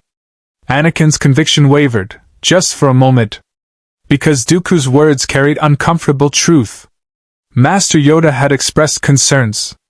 Obi-Wan's unease was palpable. The Council would demand answers the Tenno couldn't, or wouldn't, provide. Excalibur sensed the doubt. The operator recognized the tactic, saw division between allies through carefully deployed truth. Corpus executives used identical strategies. Skywalker, the text appeared, visible only to Anakin's position. Dooku employs psychological warfare. Seeks to isolate Tenno from potential allies. Standard manipulation protocol. Anakin blinked, refocusing. Nice try, Dooku. But I've seen what happens when you offer help. It always comes with chains attached. Dooku sighed, genuinely regretful. Such a shame. You both possess such potential, yet waste it serving corrupt institutions. He stepped back, hand moving to his lightsaber hilt. Since negotiation has failed, let me offer one final piece of wisdom. The Techno Union's primary research facility is located on Mustafar. Heavily fortified. Hostile environment. Certain death for Republic forces. He paused. But perhaps not for a Tenno. If you survive the attempt, you may find what you seek. And if you die trying. Dooku's lightsaber ignited, the crimson blade humming with dark side energy.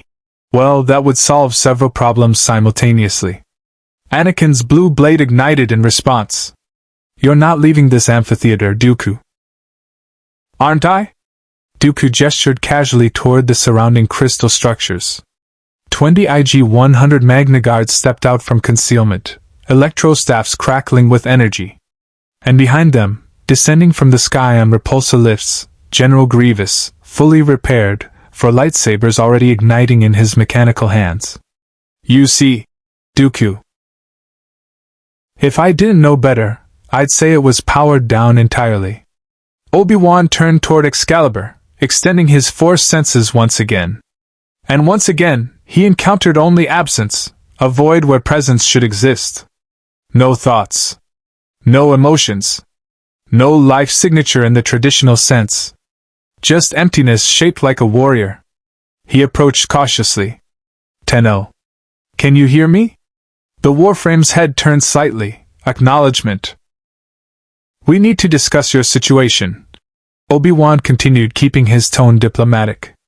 You've assisted us significantly, and the Republic is grateful. But you represent an unknown element in an extremely volatile conflict. The Jedi Council will want to understand what you are, where you came from, and what your intentions are in our galaxy. Excalibur remained motionless for several seconds. Then the Warframe approached the holographic display and accessed it once more with the Parazon, text materializing. Understand concerns. Tenno presence equals unintentional. Dimensional breach during void transit equals accident.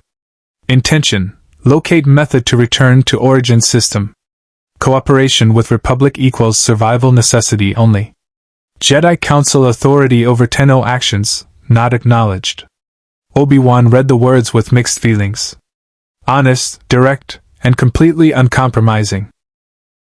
You understand that the Jedi Council serves as advisors to the Galactic Senate? That we operate within legal and ethical frameworks designed to maintain galactic peace? Understood. Tenno operate under different framework. No hostility to Republic. No submission to Republic authority. Independent operative status equals non-negotiable. That's going to be a problem. Yularen interjected. We can't have rogue military assets operating without oversight. The Senate will demand accountability. Tenno equals not military asset. Not rogue. Simply displaced. Will defend self if threatened. Will assist against droid hostiles as tactical opportunity arises. Will not accept imprisonment or coercion. Obi-Wan sighed deeply. This was exactly the scenario he feared, a powerful independent operator who acknowledged no authority beyond their own judgment. The Republic was built on cooperation, consensus, and shared sacrifice for the common good. The Tenno represented pure individualism, accountable to nothing but personal code. Yet that same individualism had saved countless lives today. What if I proposed an alternative? Obi-Wan suggested. Not authority. Not imprisonment. But partnership. You seek a way home. The Jedi Order possesses resources, archives, knowledge of dimensional theory that might assist you. In exchange, you provide tactical support against separatist forces when our interests align. The Warframe tilted its head, consideration. Terms, partnership equals acceptable. Tenno maintains operational independence. Jedi provide research assistance for dimensional return. Tenno assists in combat when tactically aligned with anti-separatist objectives. Clarification. Tenno will not participate in Republic political operations. Military targets only. Obi-Wan glanced at Yularen, who shrugged. It was better than nothing. Agreed. I'll communicate these terms to the Council. They won't like it, but given the alternative. The command center's alarms suddenly blazed. Tactical displays flared red as new contacts appeared on sensors, a massive separatist fleet dropping out of hyperspace directly above Christophsis. Providence-class carrier. Yularen identified, voice tight. Munificent-class frigates in escort formation. That's Count Dooku's personal fleet signature. Obi-Wan's expression hardened. Grievous must have reported the Tenno directly to Dooku. He's here to investigate personally. Query: Count Dooku equals threat assessment. Sith Lord, Obi-Wan replied grimly. Former Jedi Master turned to the dark side. Exceptional lightsaber duelist. Commander of Separatist military forces. And extremely intelligent, he doesn't make reckless moves. If he's here. Dooku continued calmly. I always prepare for negotiation failure. The amphitheater was chosen specifically for its tactical advantages. You are surrounded. Outgunned. And I am offering you one last chance. Surrender for study, or die fighting. Excalibur's combat systems activated instantly. Broughton Prime unslung, Lex Prime drawn, scanner ready. Void energy reserves, 11%. Recovered during the diplomatic discussion but still critically low. Odds of survival, poor. Odds of escape. Marginal. Odds of accepting defeat, 0. The operator had faced impossible odds before. On Lua. During the Old War. Against sentient fleets and Griner armadas. The Tenno always found a way. The crystalline amphitheater had transformed from a negotiation site into a killing ground in seconds. 20 Magna Guards formed a tightening perimeter, their electrostaffs humming with lethal energy designed to counter lightsabers and overload electronic systems. General Grievous descended with predatory grace, his 4 lightsabers spinning in defensive patterns, optical sensors burning with vengeful anticipation. And Count Dooku stood at the center of it all. Crimson Blade held an elegant Makashi stance, radiating dark side power that made the air itself feel heavy with malice. Anakin's blade moved into aggressive Form V position, muscles coiled for explosive action. Master Kenobi, he transmitted urgently through his comlink. We need immediate extraction. Dooku's sprung a trap. Reinforcements inbound. Obi-Wan's voice crackled back. ETA 4 minutes. Hold position and... 4 minutes is too long. Anakin cut the transmission, focusing entirely on the immediate threat. His eyes found Excalibur's position. Any brilliant Tenno escape plans? The operator performed rapid tactical analysis. Magna Guards, resilient droids designed specifically to counter Force users, electromagnetic shielding, backup processors preventing instant kills.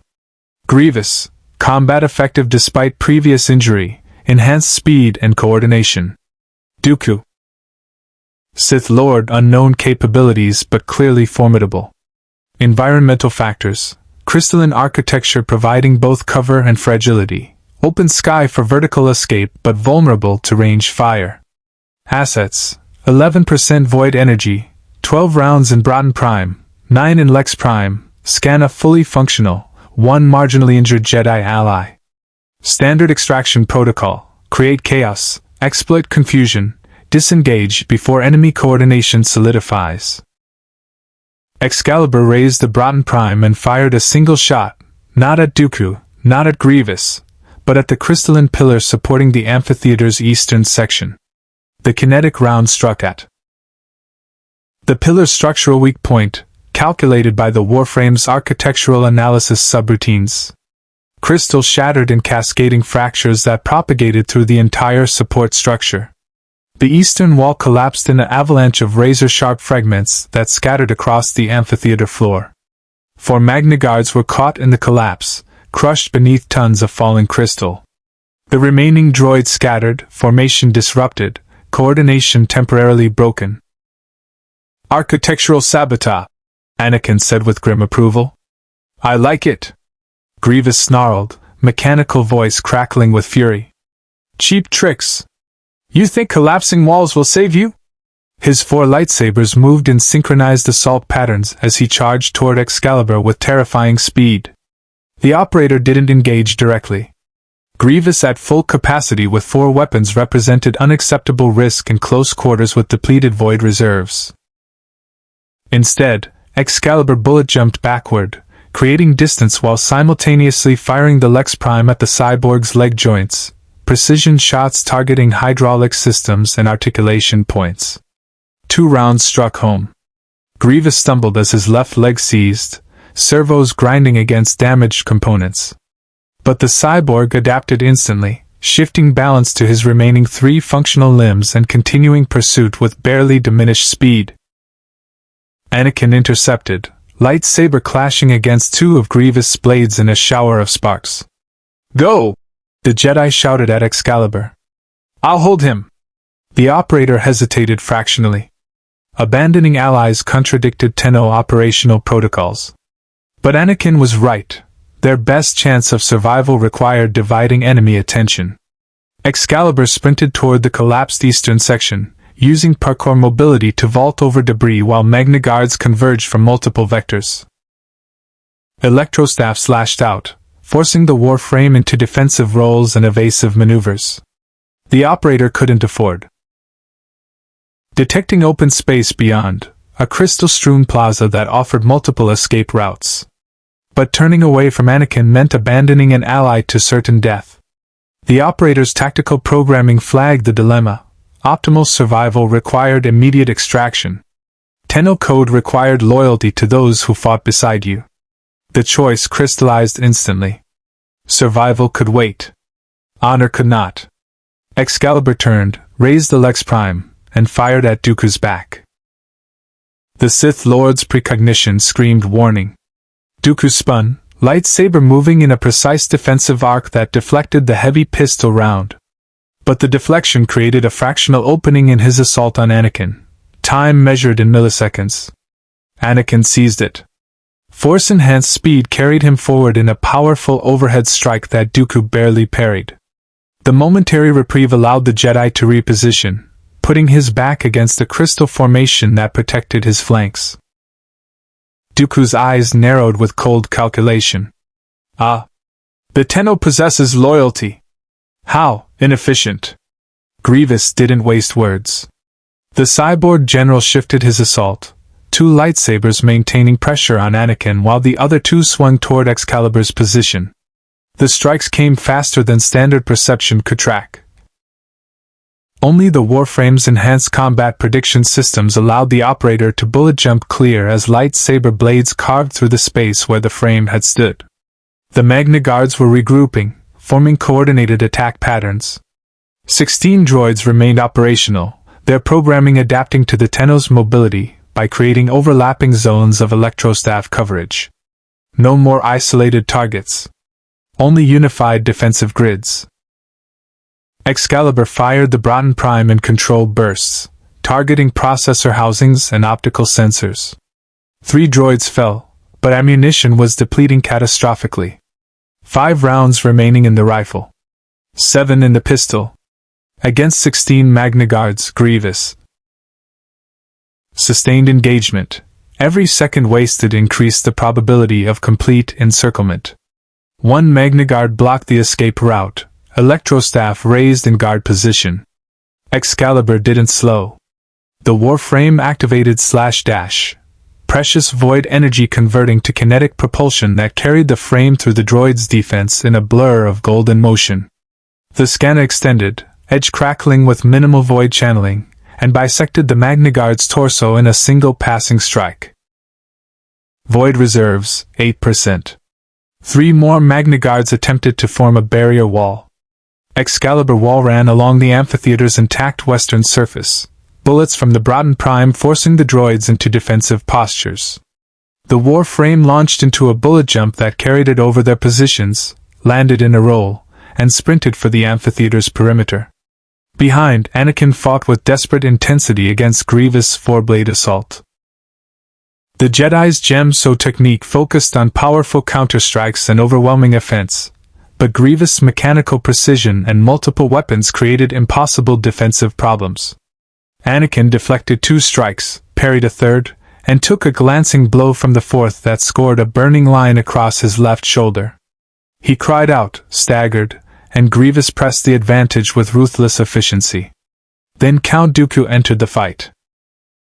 The Sith Lord moved with aristocratic elegance, his crimson blade darting in rapid Makashi thrusts that targeted Anakin's exposed flanks.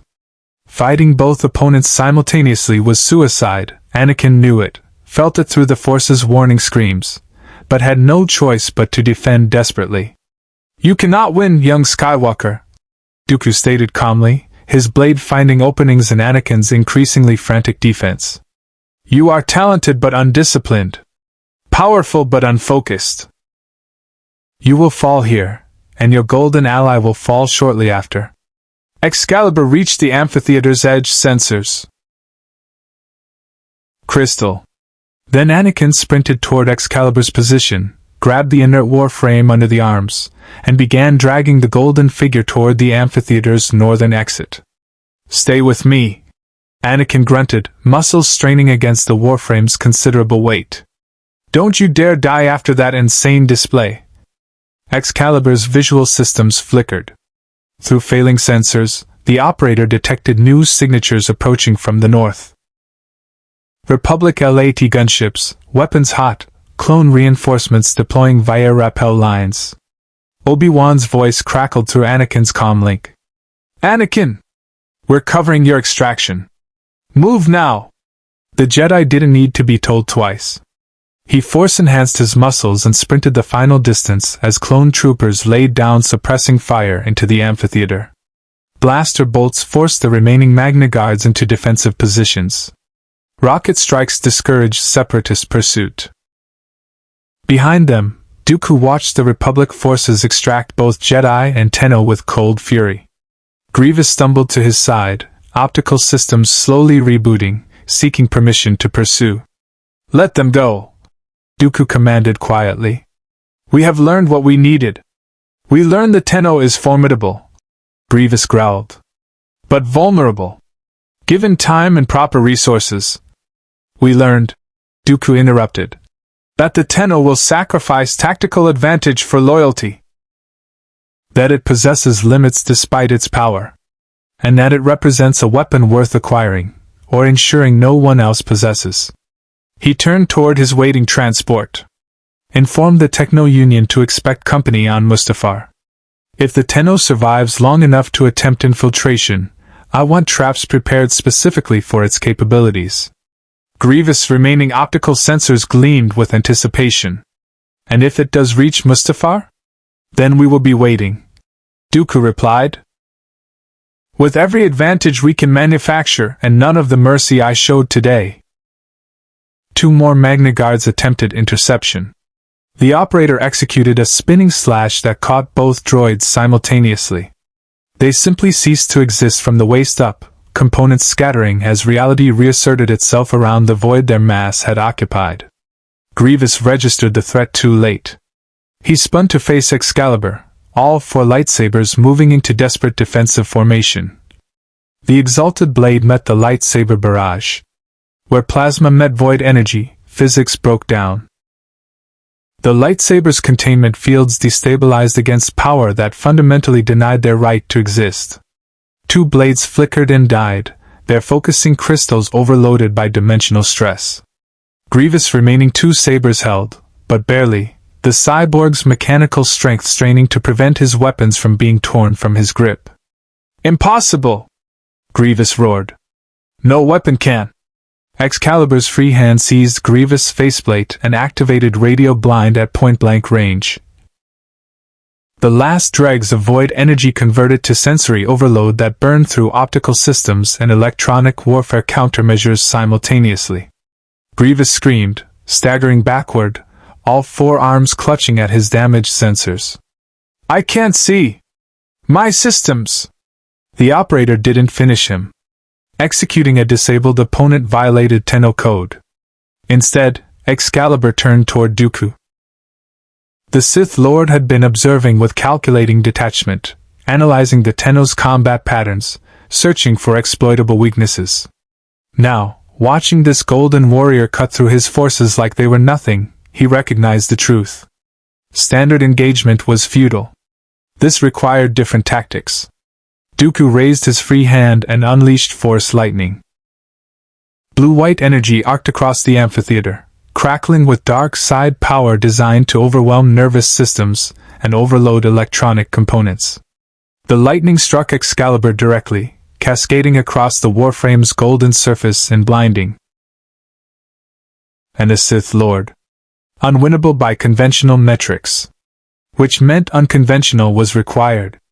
The operator accessed the Warframe's void energy reserves, 8% remaining. Insufficient for sustained combat. Insufficient for multiple ability activations. But possibly sufficient for one critical maneuver. Excalibur holstered both firearms and drew the scanner. The blade gleamed in Christophsis's pale sunlight, reflecting rainbow patterns from the surrounding crystal architecture. The operator began channeling the remaining void energy, not into the weapon, but into the Warframe's core systems themselves.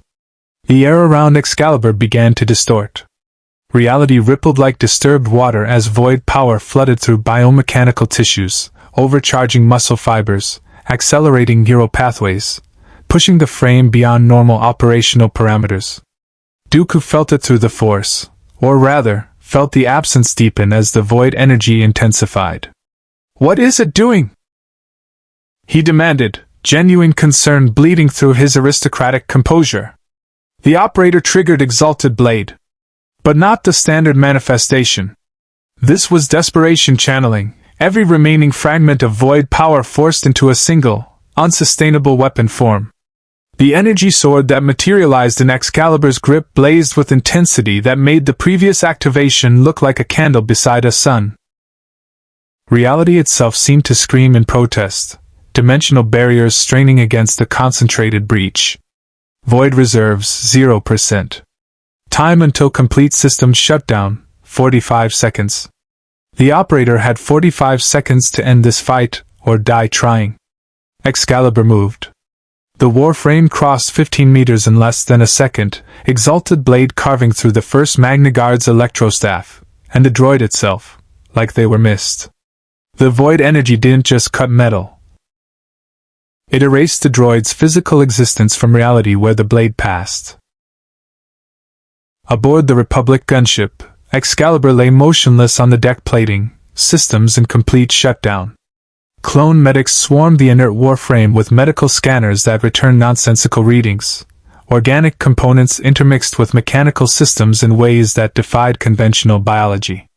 No visible injuries, but catastrophic internal system failure that they couldn't begin to treat. Anakin knelt beside the golden figure, feeling for a pulse or heartbeat or any sign of life. Nothing. Just cold metal and unresponsive silence. "Is it dead?" Rex asked quietly, standing nearby with his helmet under one arm. "I don't know," Anakin admitted. "I can't sense anything through the Force. I never could." He placed a hand on Excalibur's chest plate. "But it saved my life back there. Came back for me when it could have escaped. That's not programming. That's choice." Obi-Wan approached, his expression grave. "The medical bay is prepared. We'll do what we can, but Anakin, we don't understand its physiology. Without knowing how it functions, we can't repair what's damaged." The gunship's interior lights flickered. Then Excalibur's chest plate began to glow, faint at first, then steadily brightening. A soft, golden light emanating from within the Warframe's core. Every clone tensed, weapons half raised. Anakin's hand moved to his lightsaber. The light pulsed rhythmically. Like a heartbeat. Like something awakening. Inside the Warframe's chest cavity, where biomechanical tissues interfaced with void-touched components, the operator stirred. The transference link had nearly severed during the shutdown, consciousness threatened with permanent disconnection. But Tenno were resilient. Children of the Zariman didn't surrender to darkness easily. The operator's willpower forced the link to re-establish. Void energy, drawing from reserves so deep they bordered on the operator's own life force, began trickling back into the Warframe systems. Not enough to restore full function, but enough to survive. Excalibur's visual systems activated. The Warframe's head turned slightly, golden faceplate reflecting concerned faces staring down. Anakin released a breath he hadn't realized he'd been holding. "You're alive!" The Warframe's hand moved weakly, forming a gesture the operator had observed clones using, thumbs up. Affirmation. Despite everything, despite the battle, the betrayal, the near-death experience, Anakin laughed. "You just gave a thumbs up. After fighting a Sith Lord, 4-armed cyborg, and 20 assassin droids, you respond with a thumbs up." Excalibur's head tilted in that now familiar gesture of questioning. "Yeah," Anakin said, still grinning. "You'll fit in with this war just fine." The Republic medical frigate Endurance maintained geosynchronous orbit above Christophsis, its sterile white corridors filled with wounded clone troopers receiving back-to-treatment and droid repairs. In a specialized isolation chamber deep within the ship's medical bay, Excalibur lay on a reinforced examination table while Republic medical personnel and Jedi healers attempted to understand the Warframe's unique physiology. Master Luminara Unduli stood beside the observation window, her Mirilan features creased with concentration as she extended force-based healing techniques toward the inert golden figure. The energy touched Excalibur's surface and simply stopped, absorbed into that impossible void where the Warframe's presence should have existed. "Fascinating," Luminara murmured. "And deeply troubling. Every healing technique I attempt encounters resistance. Not hostile rejection, but fundamental incompatibility. It's as though the Tenno exists in a slightly different reality than the rest of us." Obi-Wan stood beside her, equally troubled. "Because in a sense it does. The void energy it channels originates from dimensional space outside our universe's natural laws. The Force cannot touch what fundamentally denies the Force's existence." Inside the medical chamber, Excalibur's systems ran diagnostic protocols with agonizing slowness. The operator's consciousness remained tethered to the Warframe through transference, but the connection felt tenuous, frayed at the edges like damaged circuitry barely maintaining signal integrity. Full system restoration required time the current situation might not permit. Current status: motor functions at 42%, sensory systems at 68%, void energy reserves recovering at 5% per hour, estimated time to combat effective status: 18 hours. 18 hours the Separatists would spend preparing countermeasures. 18 hours during which Dooku would be analyzing sensor data from the then use a high-altitude insertion to bypass the main defensive perimeter. "And once inside the facility?" Luminara asked, her tone suggesting she was being drawn into the planning despite reservations.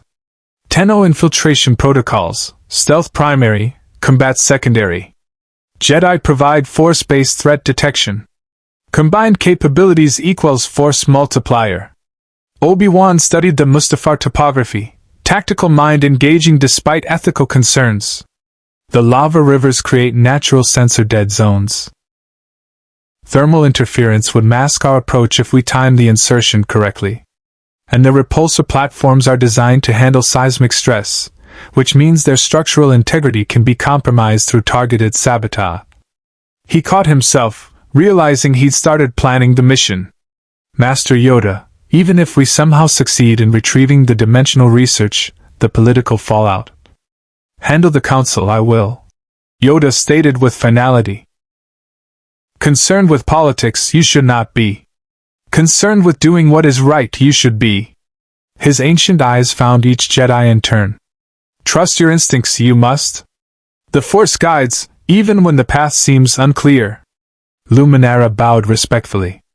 "I will prepare medical supplies and emergency extraction protocols. Unofficially, of course. I'll coordinate with the clone flight crews," Anakin added. "Find us a ship that won't be missed for a few days." Yoda turned toward Excalibur one final time. "Rest you must. Recover your strength. 18 hours, you estimated?" At the Warframe's weak nod, Yoda's ears lowered thoughtfully. 18 hours then, the mission departs. Prepare well. Survive you must. Much depends on what you learn." The ancient Jedi Master departed, leaving Obi-Wan, Anakin, and a recovering Tenno in contemplative silence. Finally, Obi-Wan spoke. Anakin, if we do this, and I'm still not convinced we should. We do it properly. Full reconnaissance, contingency planning, extraction protocols. Exchange with carefully neutral expression. Anakin looked between his former master and current master, seeing the ideological divide clearly. Inside the Warframe, the operator processed this development. Yoda, identified through intercepted communications as the Jedi Order's leader, was offering covert assistance despite institutional opposition.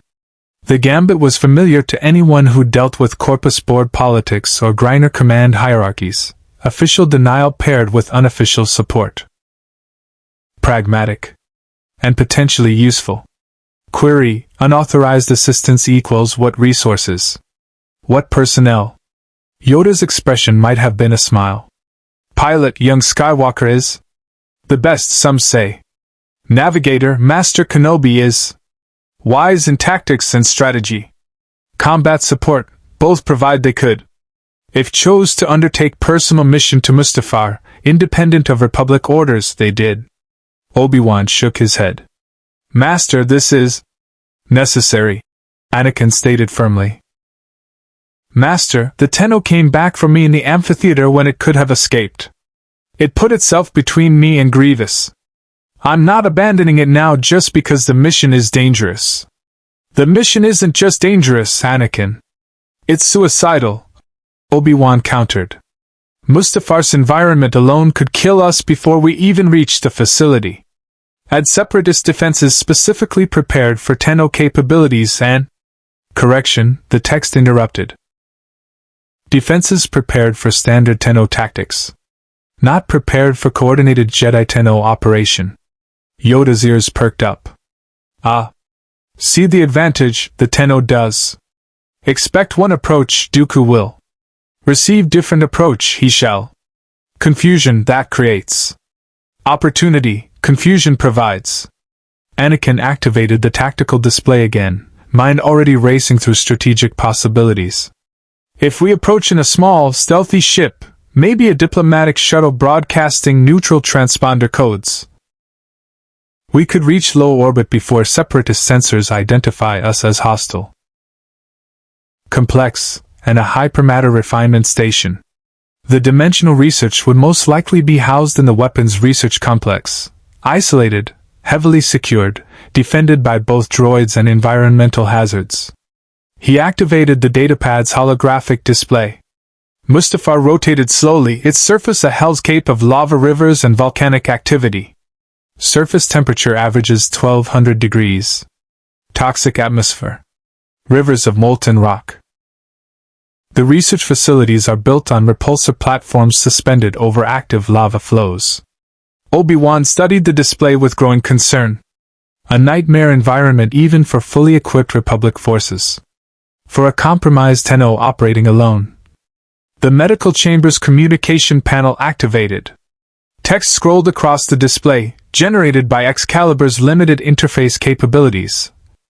Environmental hazards equals manageable. Warframe heat resistance sufficient. Primary concern. Defensive emplacements.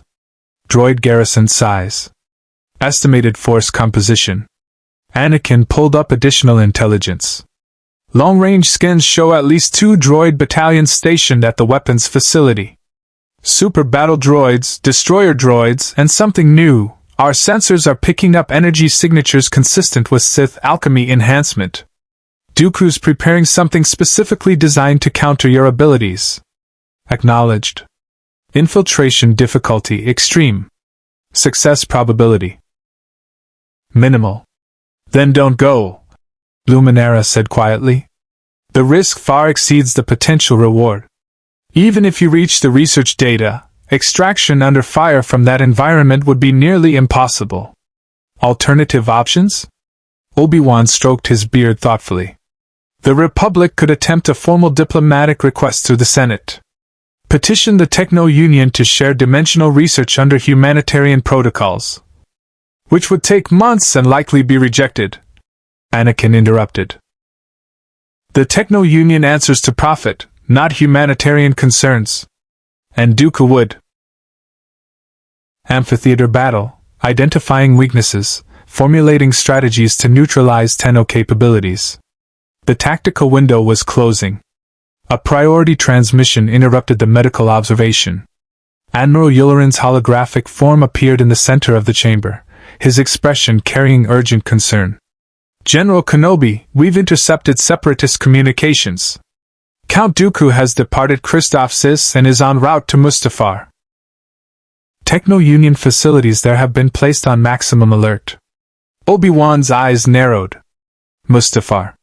The lava mining world? Affirmative. Yularin confirmed. Long-range reconnaissance shows significant separatist military buildup. Munificent-class frigates, droid garrisons, and what appears to be experimental weapons testing. Whatever the Techno-Union is researching there, Dooku considers it valuable enough to defend personally. Luminara turned from the observation window. You believe Dooku is using the Techno-Union's research as bait, drawing the Tenno into a prepared trap? I'm certain of it, Obi-Wan replied. Dooku essentially told us where to find the dimensional research data during the negotiation. He wanted the Tenno to know. Wanted it to attempt infiltration so he could capture it under controlled conditions. Inside the medical chamber, Excalibur's hand clenched weakly, frustration radiating through the gesture. The operator understood the trap but also recognized the necessity. Mustafar held information critical to returning home. Avoiding the trap meant remaining stranded indefinitely. Springing the trap meant facing overwhelming force in a weakened state. Both options were unacceptable. Which meant finding a third option. The chamber's door hissed open. Anakin entered, freshly bandaged from his own injuries, carrying a datapad with tactical intelligence. I've been studying everything we know about Mustafar. The Techno-Union operates 3 primary facilities there, a droid manufacturing plant, a weapons research. No reckless heroics. Agreed, Anakin replied, though his grin suggested different interpretations of reckless. Acknowledgement. Gratitude expressed. Don't thank us yet, Obi-Wan said dryly. There's an excellent chance we'll all die horribly on a lava planet while accomplishing nothing. Save your gratitude for after we've survived. Excalibur's hand moved in that thumbs-up gesture again. Despite himself, Obi-Wan smiled slightly. 18 hours? The Jedi Master repeated. Use them wisely. 15 hours later. The operator had pushed Warframe recovery protocols to their absolute limits. Full system restoration normally required 48 hours of powered-down regeneration. Through sheer force of will and void energy channeling that bordered on self-destructive, the operator had compressed that timeline to 15 hours. Current status. Motor functions at 87%, sensory systems at 93%, void energy reserves at 41%. Not optimal, but functional. Excalibur stood in the Endurance's armory, checking weapon systems one final time. The Broughton Prime had been resupplied with Republic-manufactured kinetic ammunition, not perfectly compatible with Tenno weapons, but the armorer had modified the magazines to function adequately. 60 rounds total. The Lex Prime carried 36 rounds of heavier caliber. The scanner required no ammunition, only the operator's will. Anakin entered the armory, now wearing dark combat robes instead of his traditional Jedi attire. Going for the stealth approach, he explained. Lighter armor, less visibility. Obi-Wan's doing the same. He carried a datapad showing the finalized mission plan. We've acquired a consular-class cruiser, diplomatic vessel, civilian transponder, no obvious military markings. Republic intelligence modified its signature to match a Techno-Union supply ship. Should get us past the initial sensor perimeter.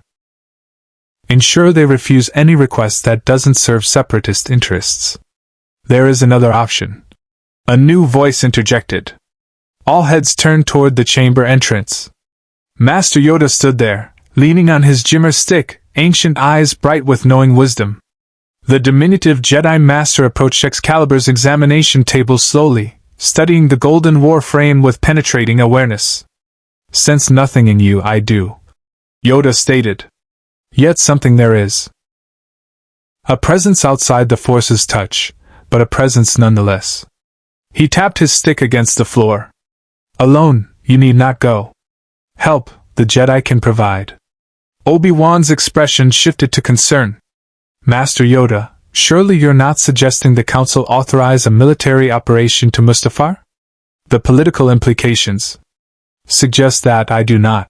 Yoda interrupted. The Council's blessing, such a mission would not receive.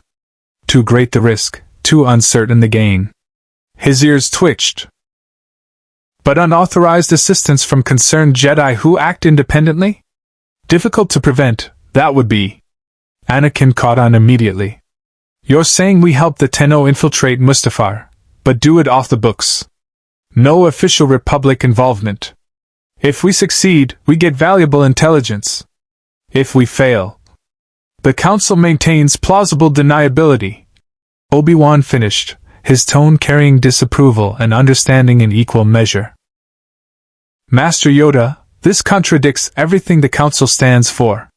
Operating outside proper authority, engaging in unsanctioned missions. Yoda hummed thoughtfully. And yet, helped the Republic greatly, this Tenno has. Saved clone lives. Destroyed strategic separatist assets. Loyalty shown, when escape was available. His gaze found Excalibur's motionless form. Abandoned by the Jedi in time of need, should such loyalty be? Silence filled the medical chamber. Obi-Wan wrestled with Jedi principles, duty to the Council versus duty to individual conscience. Luminara watched the back in the amphitheater. When you came back for me instead of escaping, why? Tactically it made no sense. You could have gotten away clean. The operator considered the response carefully.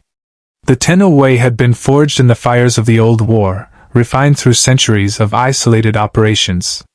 But at its core was a principle older than the Warframes themselves: no Tenno left behind. Loyalty to those who fought beside you. Honor that transcended tactical calculation. Answer. Tenno do not abandon allies. Survival without honor equals not survival. Merely existence. Anakin absorbed that, nodding slowly. Yeah. I understand that. He paused. And for what it's worth, I won't abandon you either. Whatever we find on Mustafar, whatever happens, we see this through together. The Warframe's hand extended. Anakin clasped it, that universal gesture of alliance and trust. Ahead, the consular cruiser's engines powered up, ready to carry them toward one of the most hostile environments in the galaxy. Toward separatist defenses designed specifically to counter their abilities. Toward Count Dooku's trap. But they weren't walking into it blind anymore. And they weren't walking in alone. Obi-Wan boarded the ship first, already coordinating with the pilot. Rex and Cody secured equipment and ran weapons checks. Anakin moved to the cockpit to assist with navigation.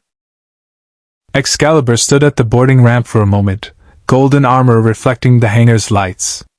The operator reached deep within, touching the void energy that had carried them across dimensions, sustained them through impossible battles, and would guide them through whatever came next.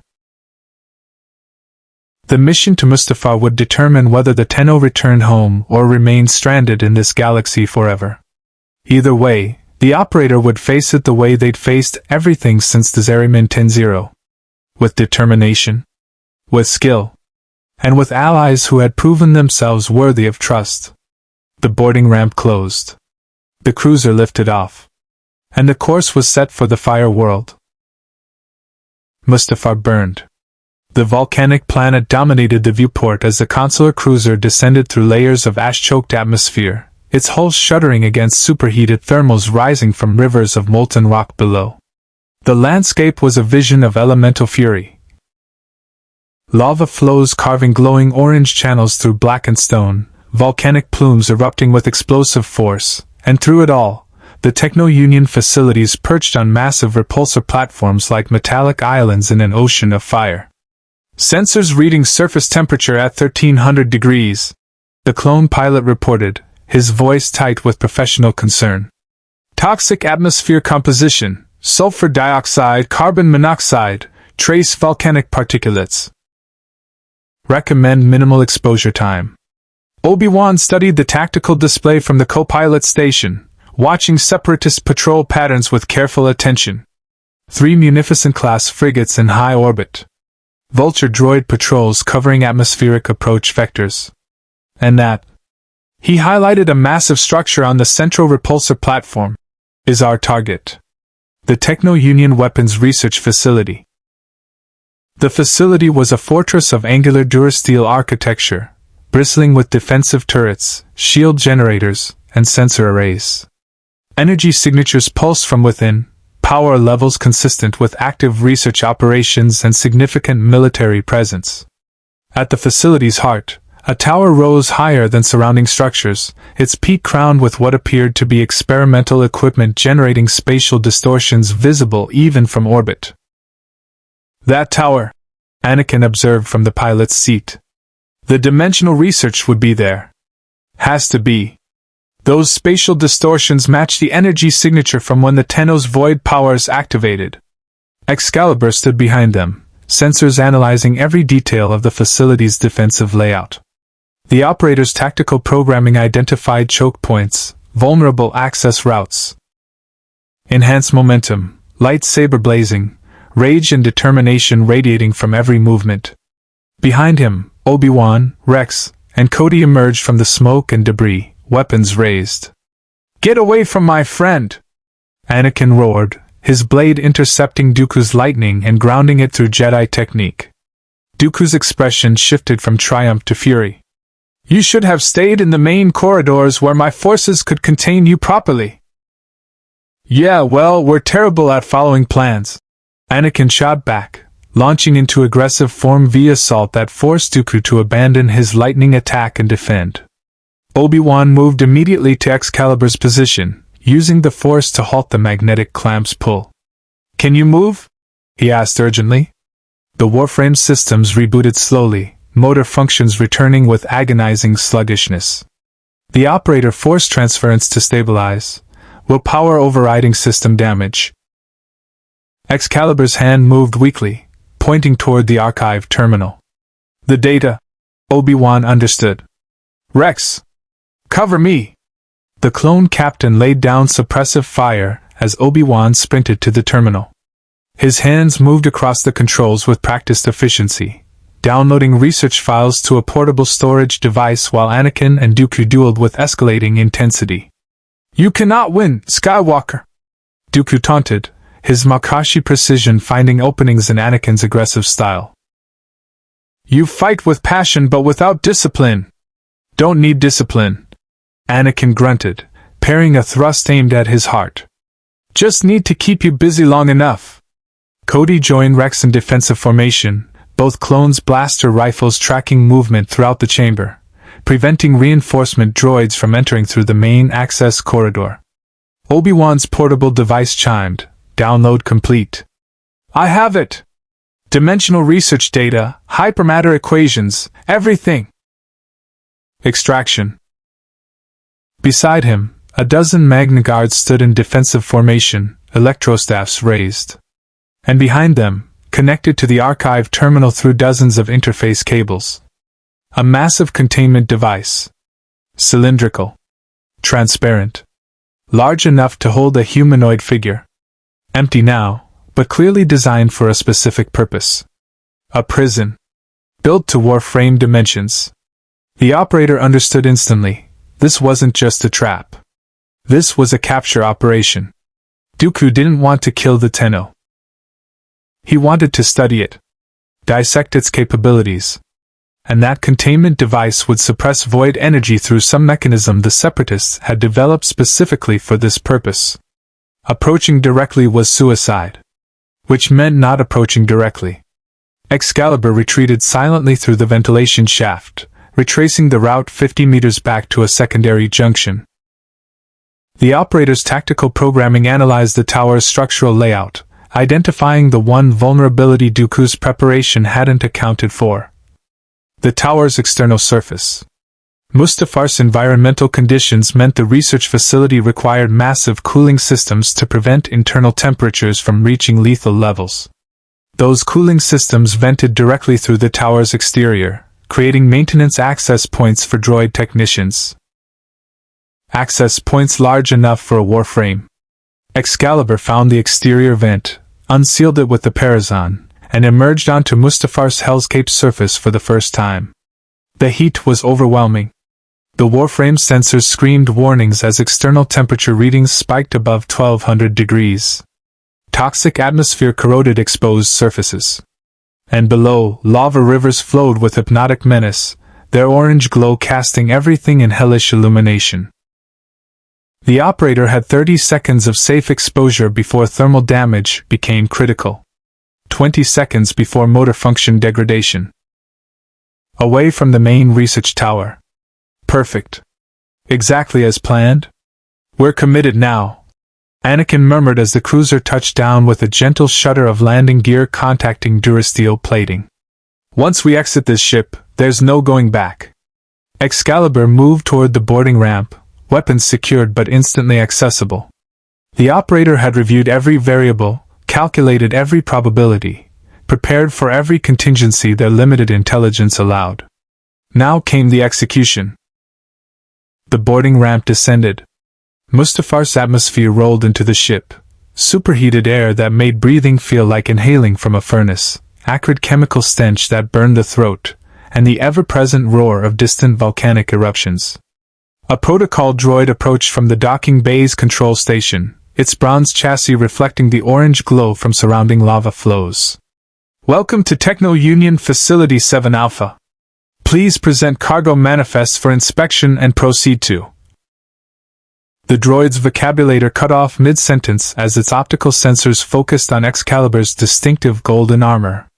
Recognition protocols activated. Threat assessment algorithms flagged the intruder. And before it could transmit alarm signals, Anakin's lightsaber ignited, the blue blade taking the droid's head off in one clean strike. So much for stealth.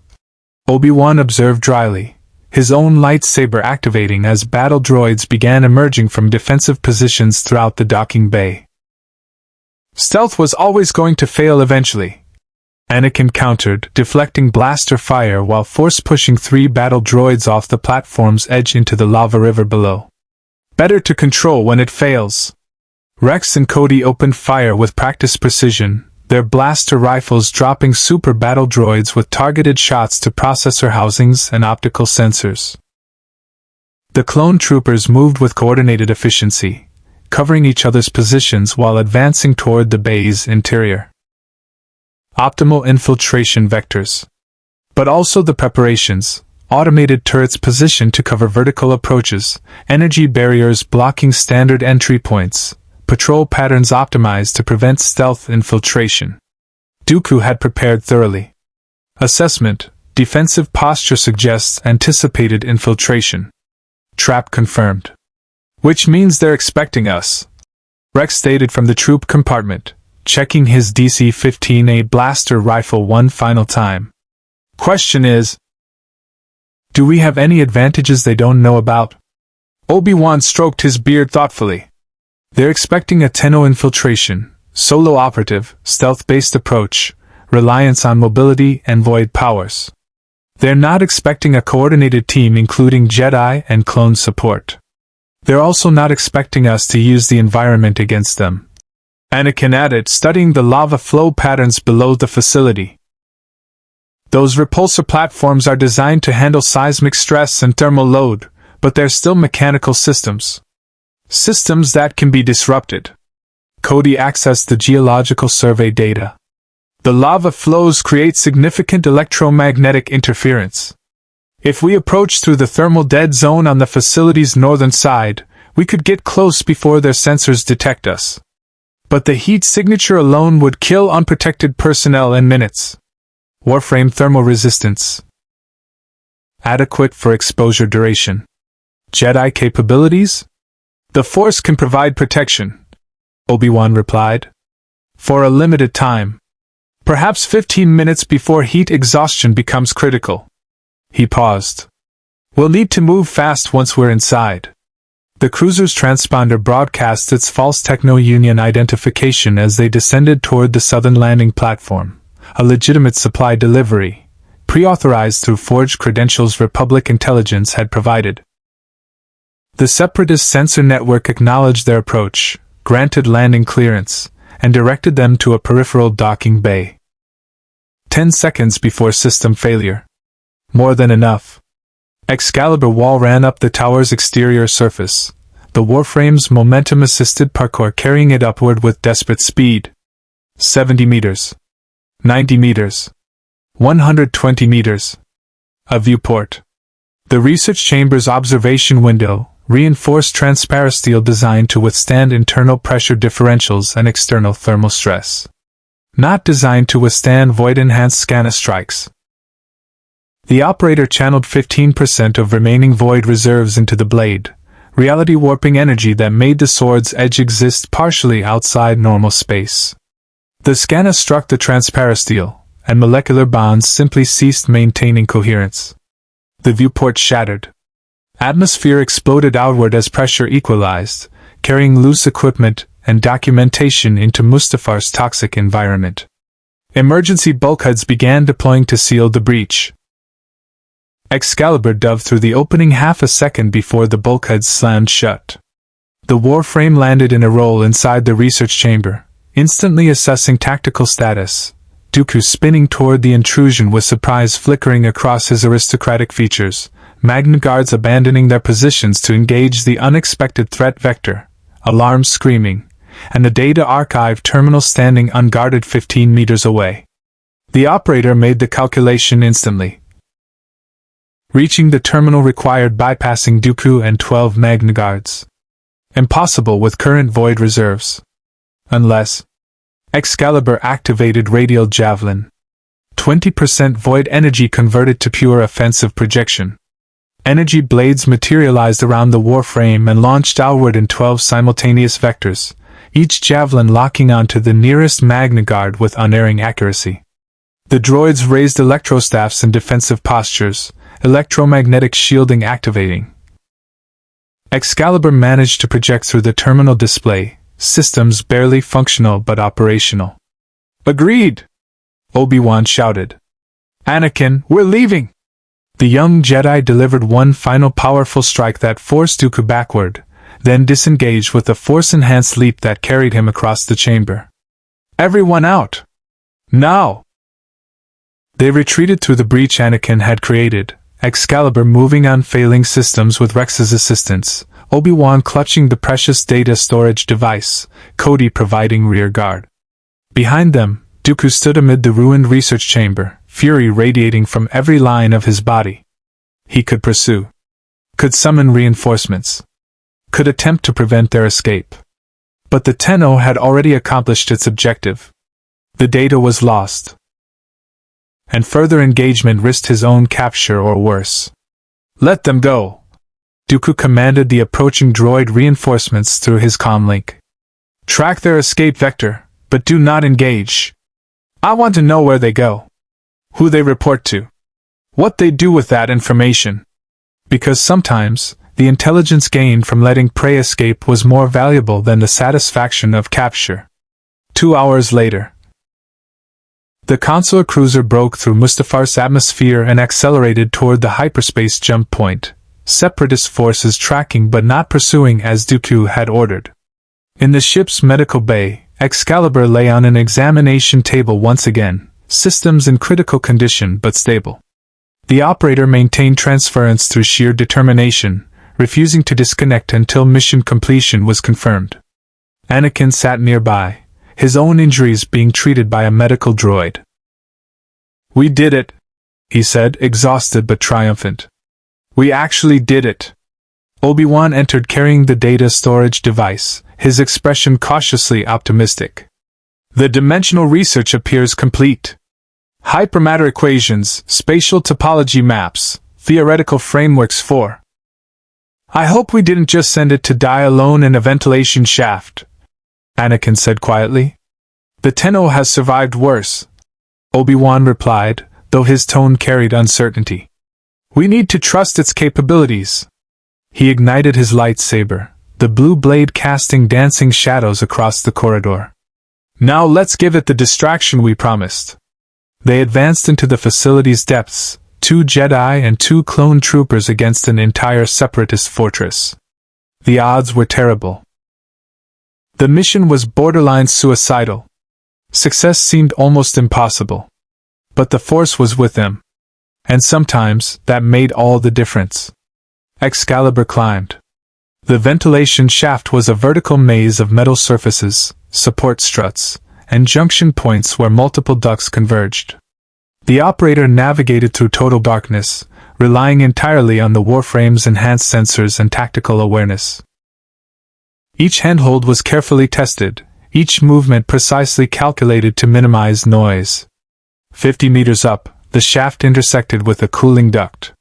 Superheated air blasted through the junction, thermal exhaust from the facility's reactor systems venting upward toward atmospheric dispersal. The temperature spiked to levels that would incinerate unprotected flesh instantly. The Warframe's thermal resistance held. Barely. Warning alerts flickered across internal displays as armor plating absorbed radiant heat, internal cooling systems working at maximum capacity to prevent critical system damage. The operator pushed through, muscles straining against the thermal load, and emerged into a secondary shaft where temperature returned to merely uncomfortable rather than lethal. 100 meters. The shaft's angle shifted from vertical to horizontal, forcing the Warframe into a crawling posture. Ahead, faint light filtered through a ventilation grate, one of the security checkpoints the alternate route bypassed. The corridor shuddered. Somewhere in the facility, heavy machinery was activating, the deep grinding of defensive systems coming online, the hydraulic whine of blast doors sealing sections, and beneath it all, the rhythmic march of approaching droid battalions. Time was running out. Obi-Wan made the decision. Very well. We'll proceed along the main route, engage whatever forces we encounter, and create maximum disruption. You infiltrate through alternate pathways and reach the research data. He met Excalibur's featureless golden faceplate with serious intensity. But if you encounter resistance you cannot overcome, you retreat. The mission isn't worth your destruction. Understood. Rendezvous point? The landing platform where we docked. Anakin said. If things go critical, we extract there. The cruiser's pilot has orders to wait 30 minutes, then leave with or without us. Excalibur nodded once, acknowledgement and farewell in a single gesture.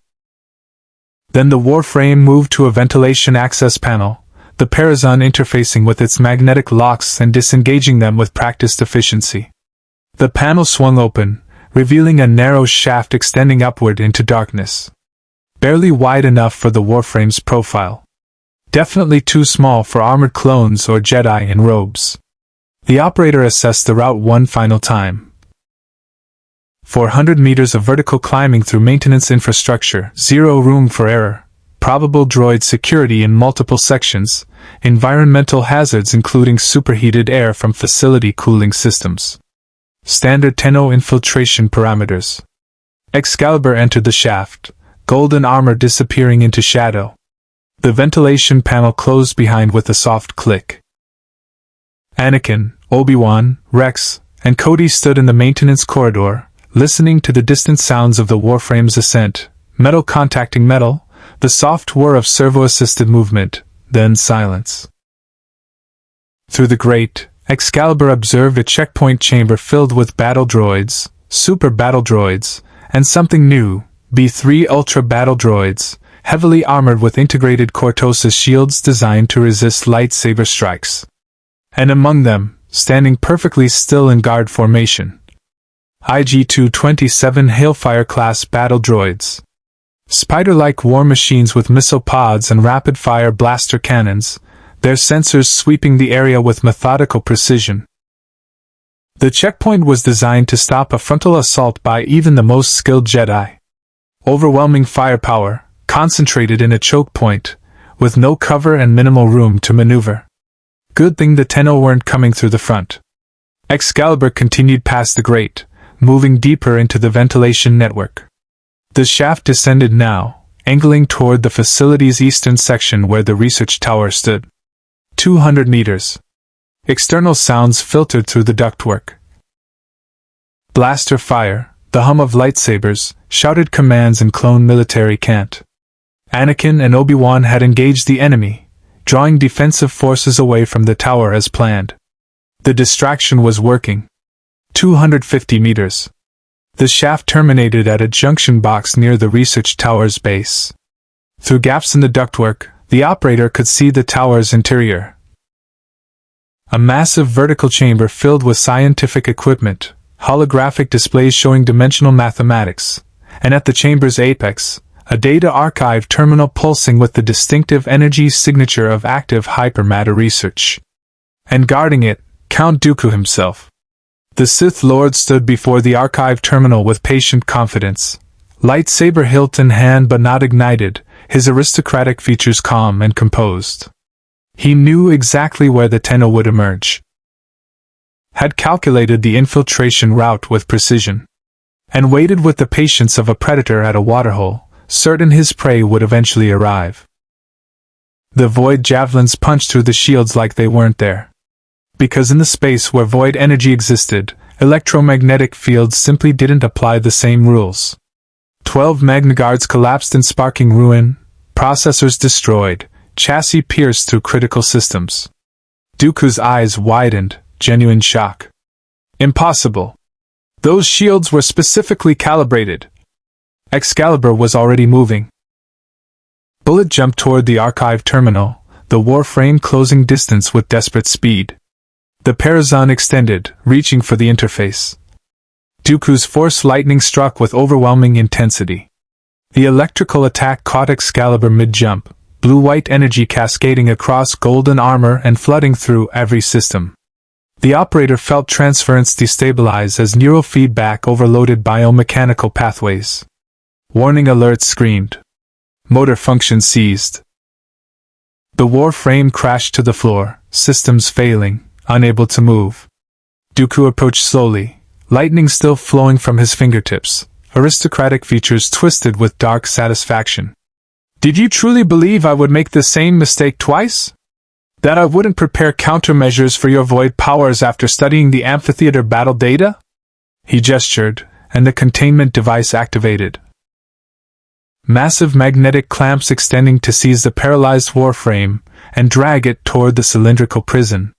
You will not escape this time, Tenno, Dooku stated coldly.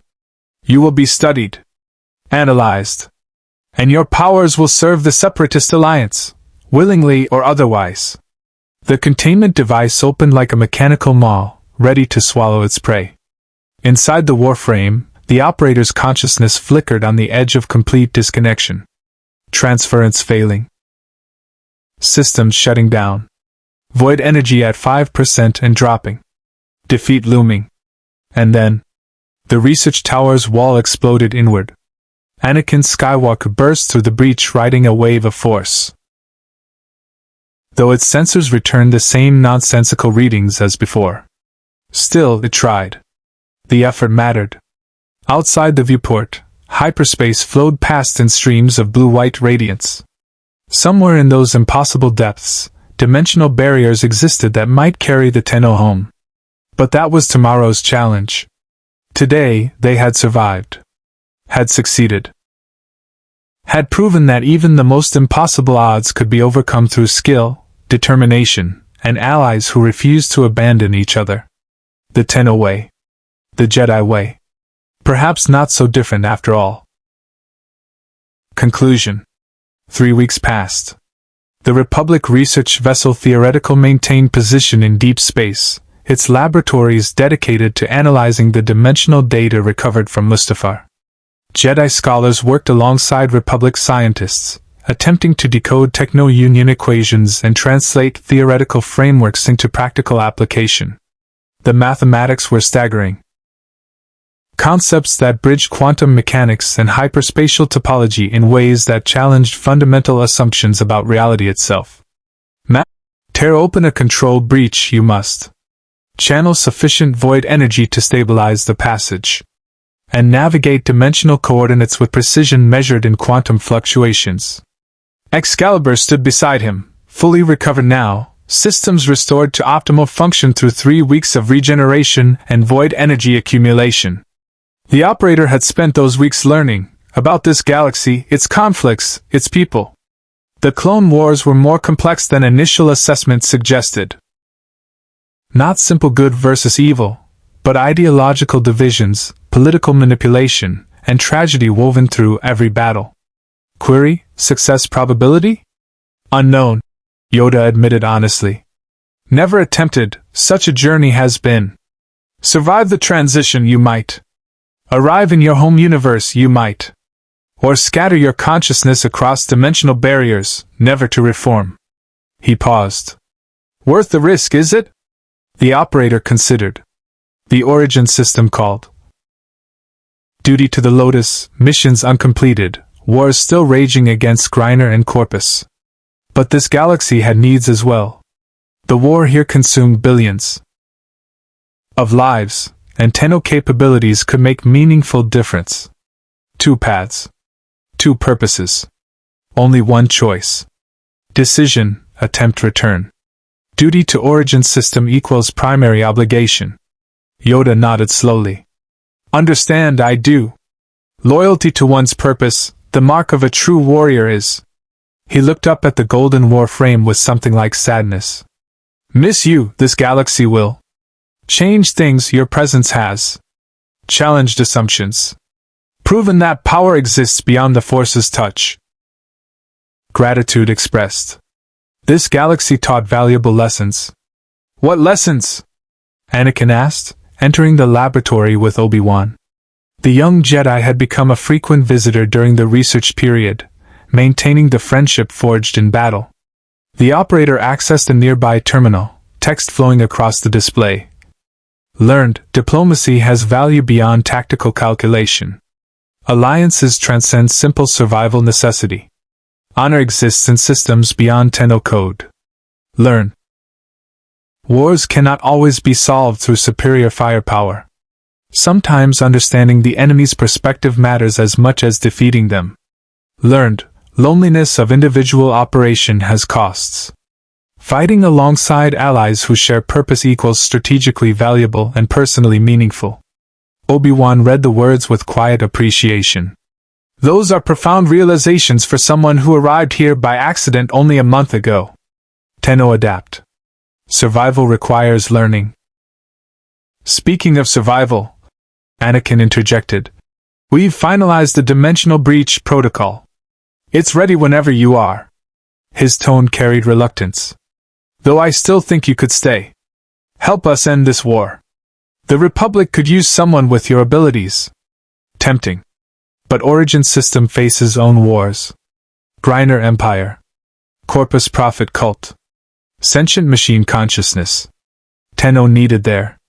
I understand, Anakin said quietly. Duty calls. And you answer. He extended his hand. It's been an honor fighting beside you, Tenno. If our paths. A pulling sensation, like invisible hands reaching across impossible distances, seeking connection to something beyond this universe's boundaries. The void responded. Power erupted from Excalibur's core, not directed by conscious will, but drawn forth by the apparatus's dimensional harmonics.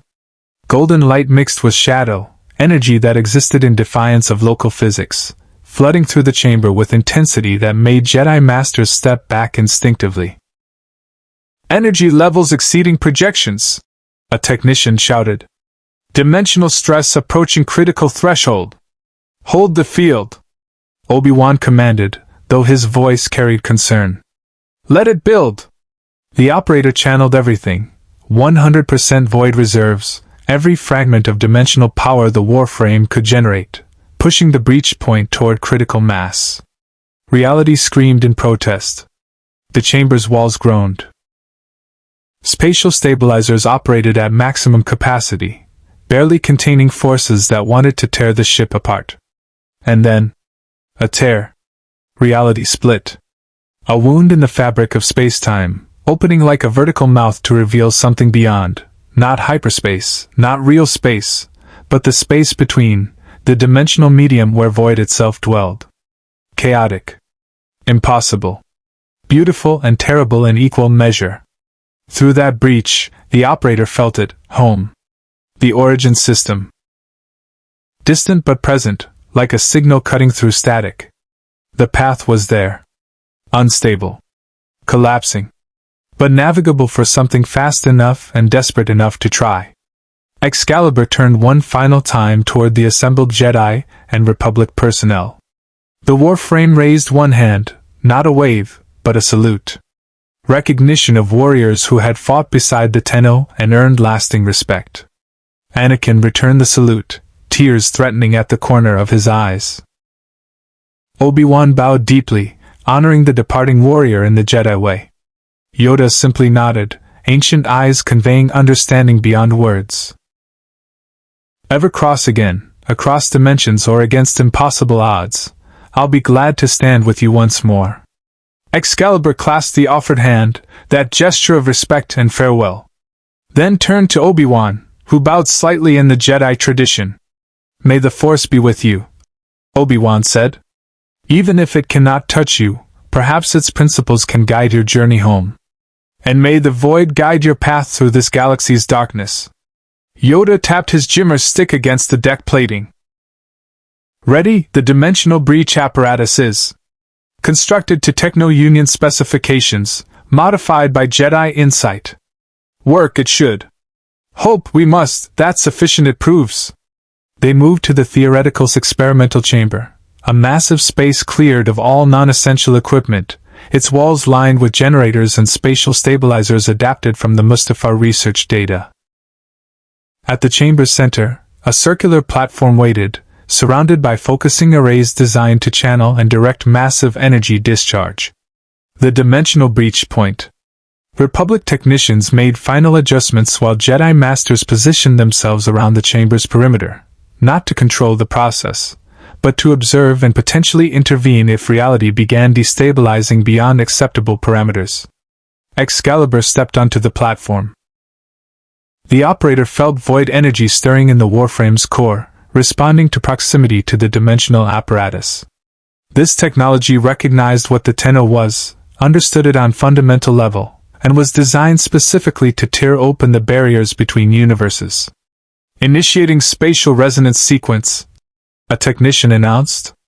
Power levels climbing. Dimensional membrane stress reaching measurable threshold. The air around the platform began to shimmer. Reality itself seemed to ripple like disturbed water as generators poured energy into the focusing arrays. The operator felt it through the Warframe. Jedi philosophy, combat analysis of lightsaber techniques and force abilities, political complexity of the Clone Wars. And personal notes. About allies who had fought beside them. About a young Jedi named Anakin Skywalker whose passion sometimes overcame discipline. About a wise Jedi Master named Obi-Wan Kenobi who balanced idealism with pragmatism. About clone troopers who displayed more humanity than their engineered origins suggested possible. About a galaxy at war, where good beings struggled against impossible odds, and where honor still mattered despite endless darkness. The operator didn't know if they would ever return to that galaxy. Dimensional travel was unpredictable, dangerous, potentially impossible to replicate deliberately. But they would remember. Because the Tenno did not forget allies. Did not abandon those who fought beside them, even across dimensional barriers and impossible distances. And somewhere, in a galaxy far away, those allies would remember too. The war continued in both universes, conflicts without clear resolution, battles that would rage for years or generations. But for one brief moment, two realities had touched. Two warrior traditions had recognized each other across the void. And both had been changed by the encounter.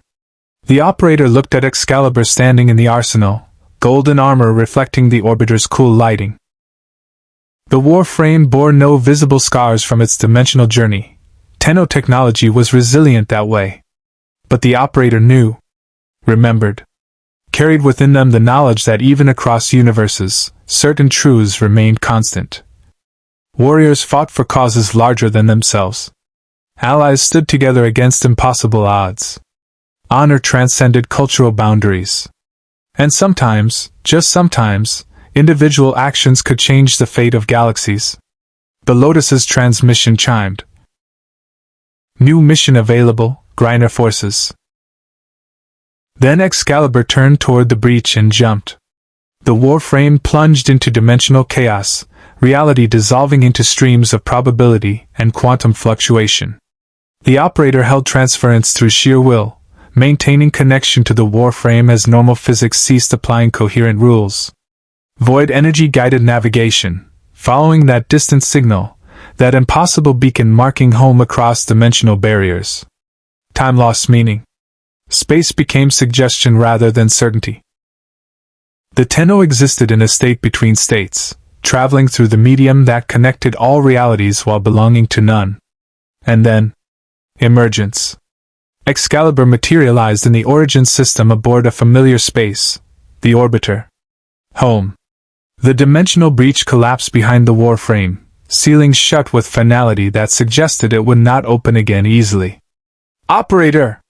Ordis's voice filled the ship with frantic relief. Detecting catastrophic dimensional anomaly. You disappeared during void jump malfunction. Railjack destroyed. I thought you were safe.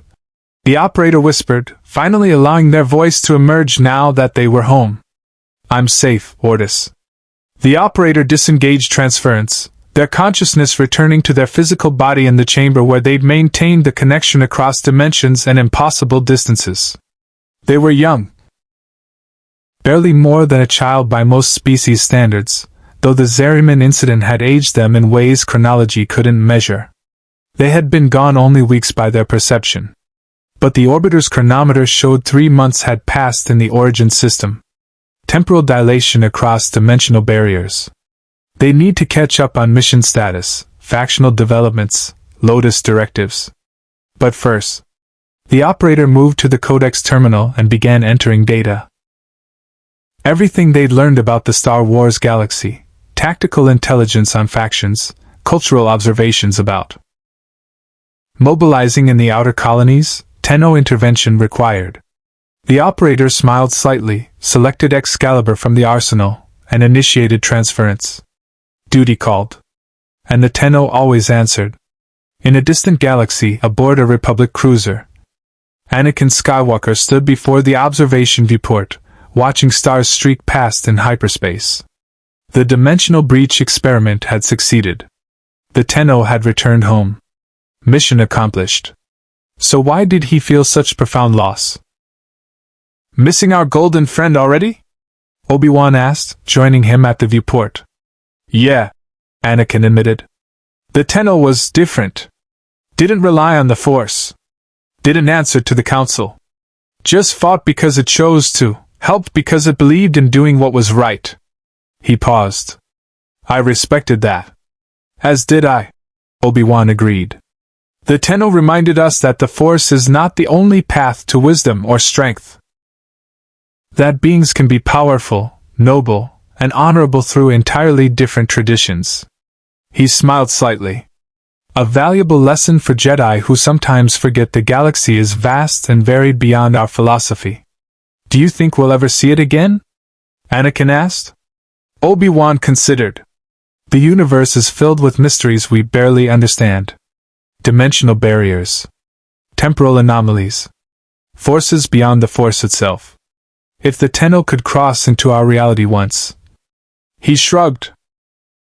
Perhaps all things are possible, given enough time and improbable circumstance. I hope so, Anakin said quietly. Because I'd like to fight beside that warrior again someday. See if it found peace in its own galaxy the way we're trying to find it in ours.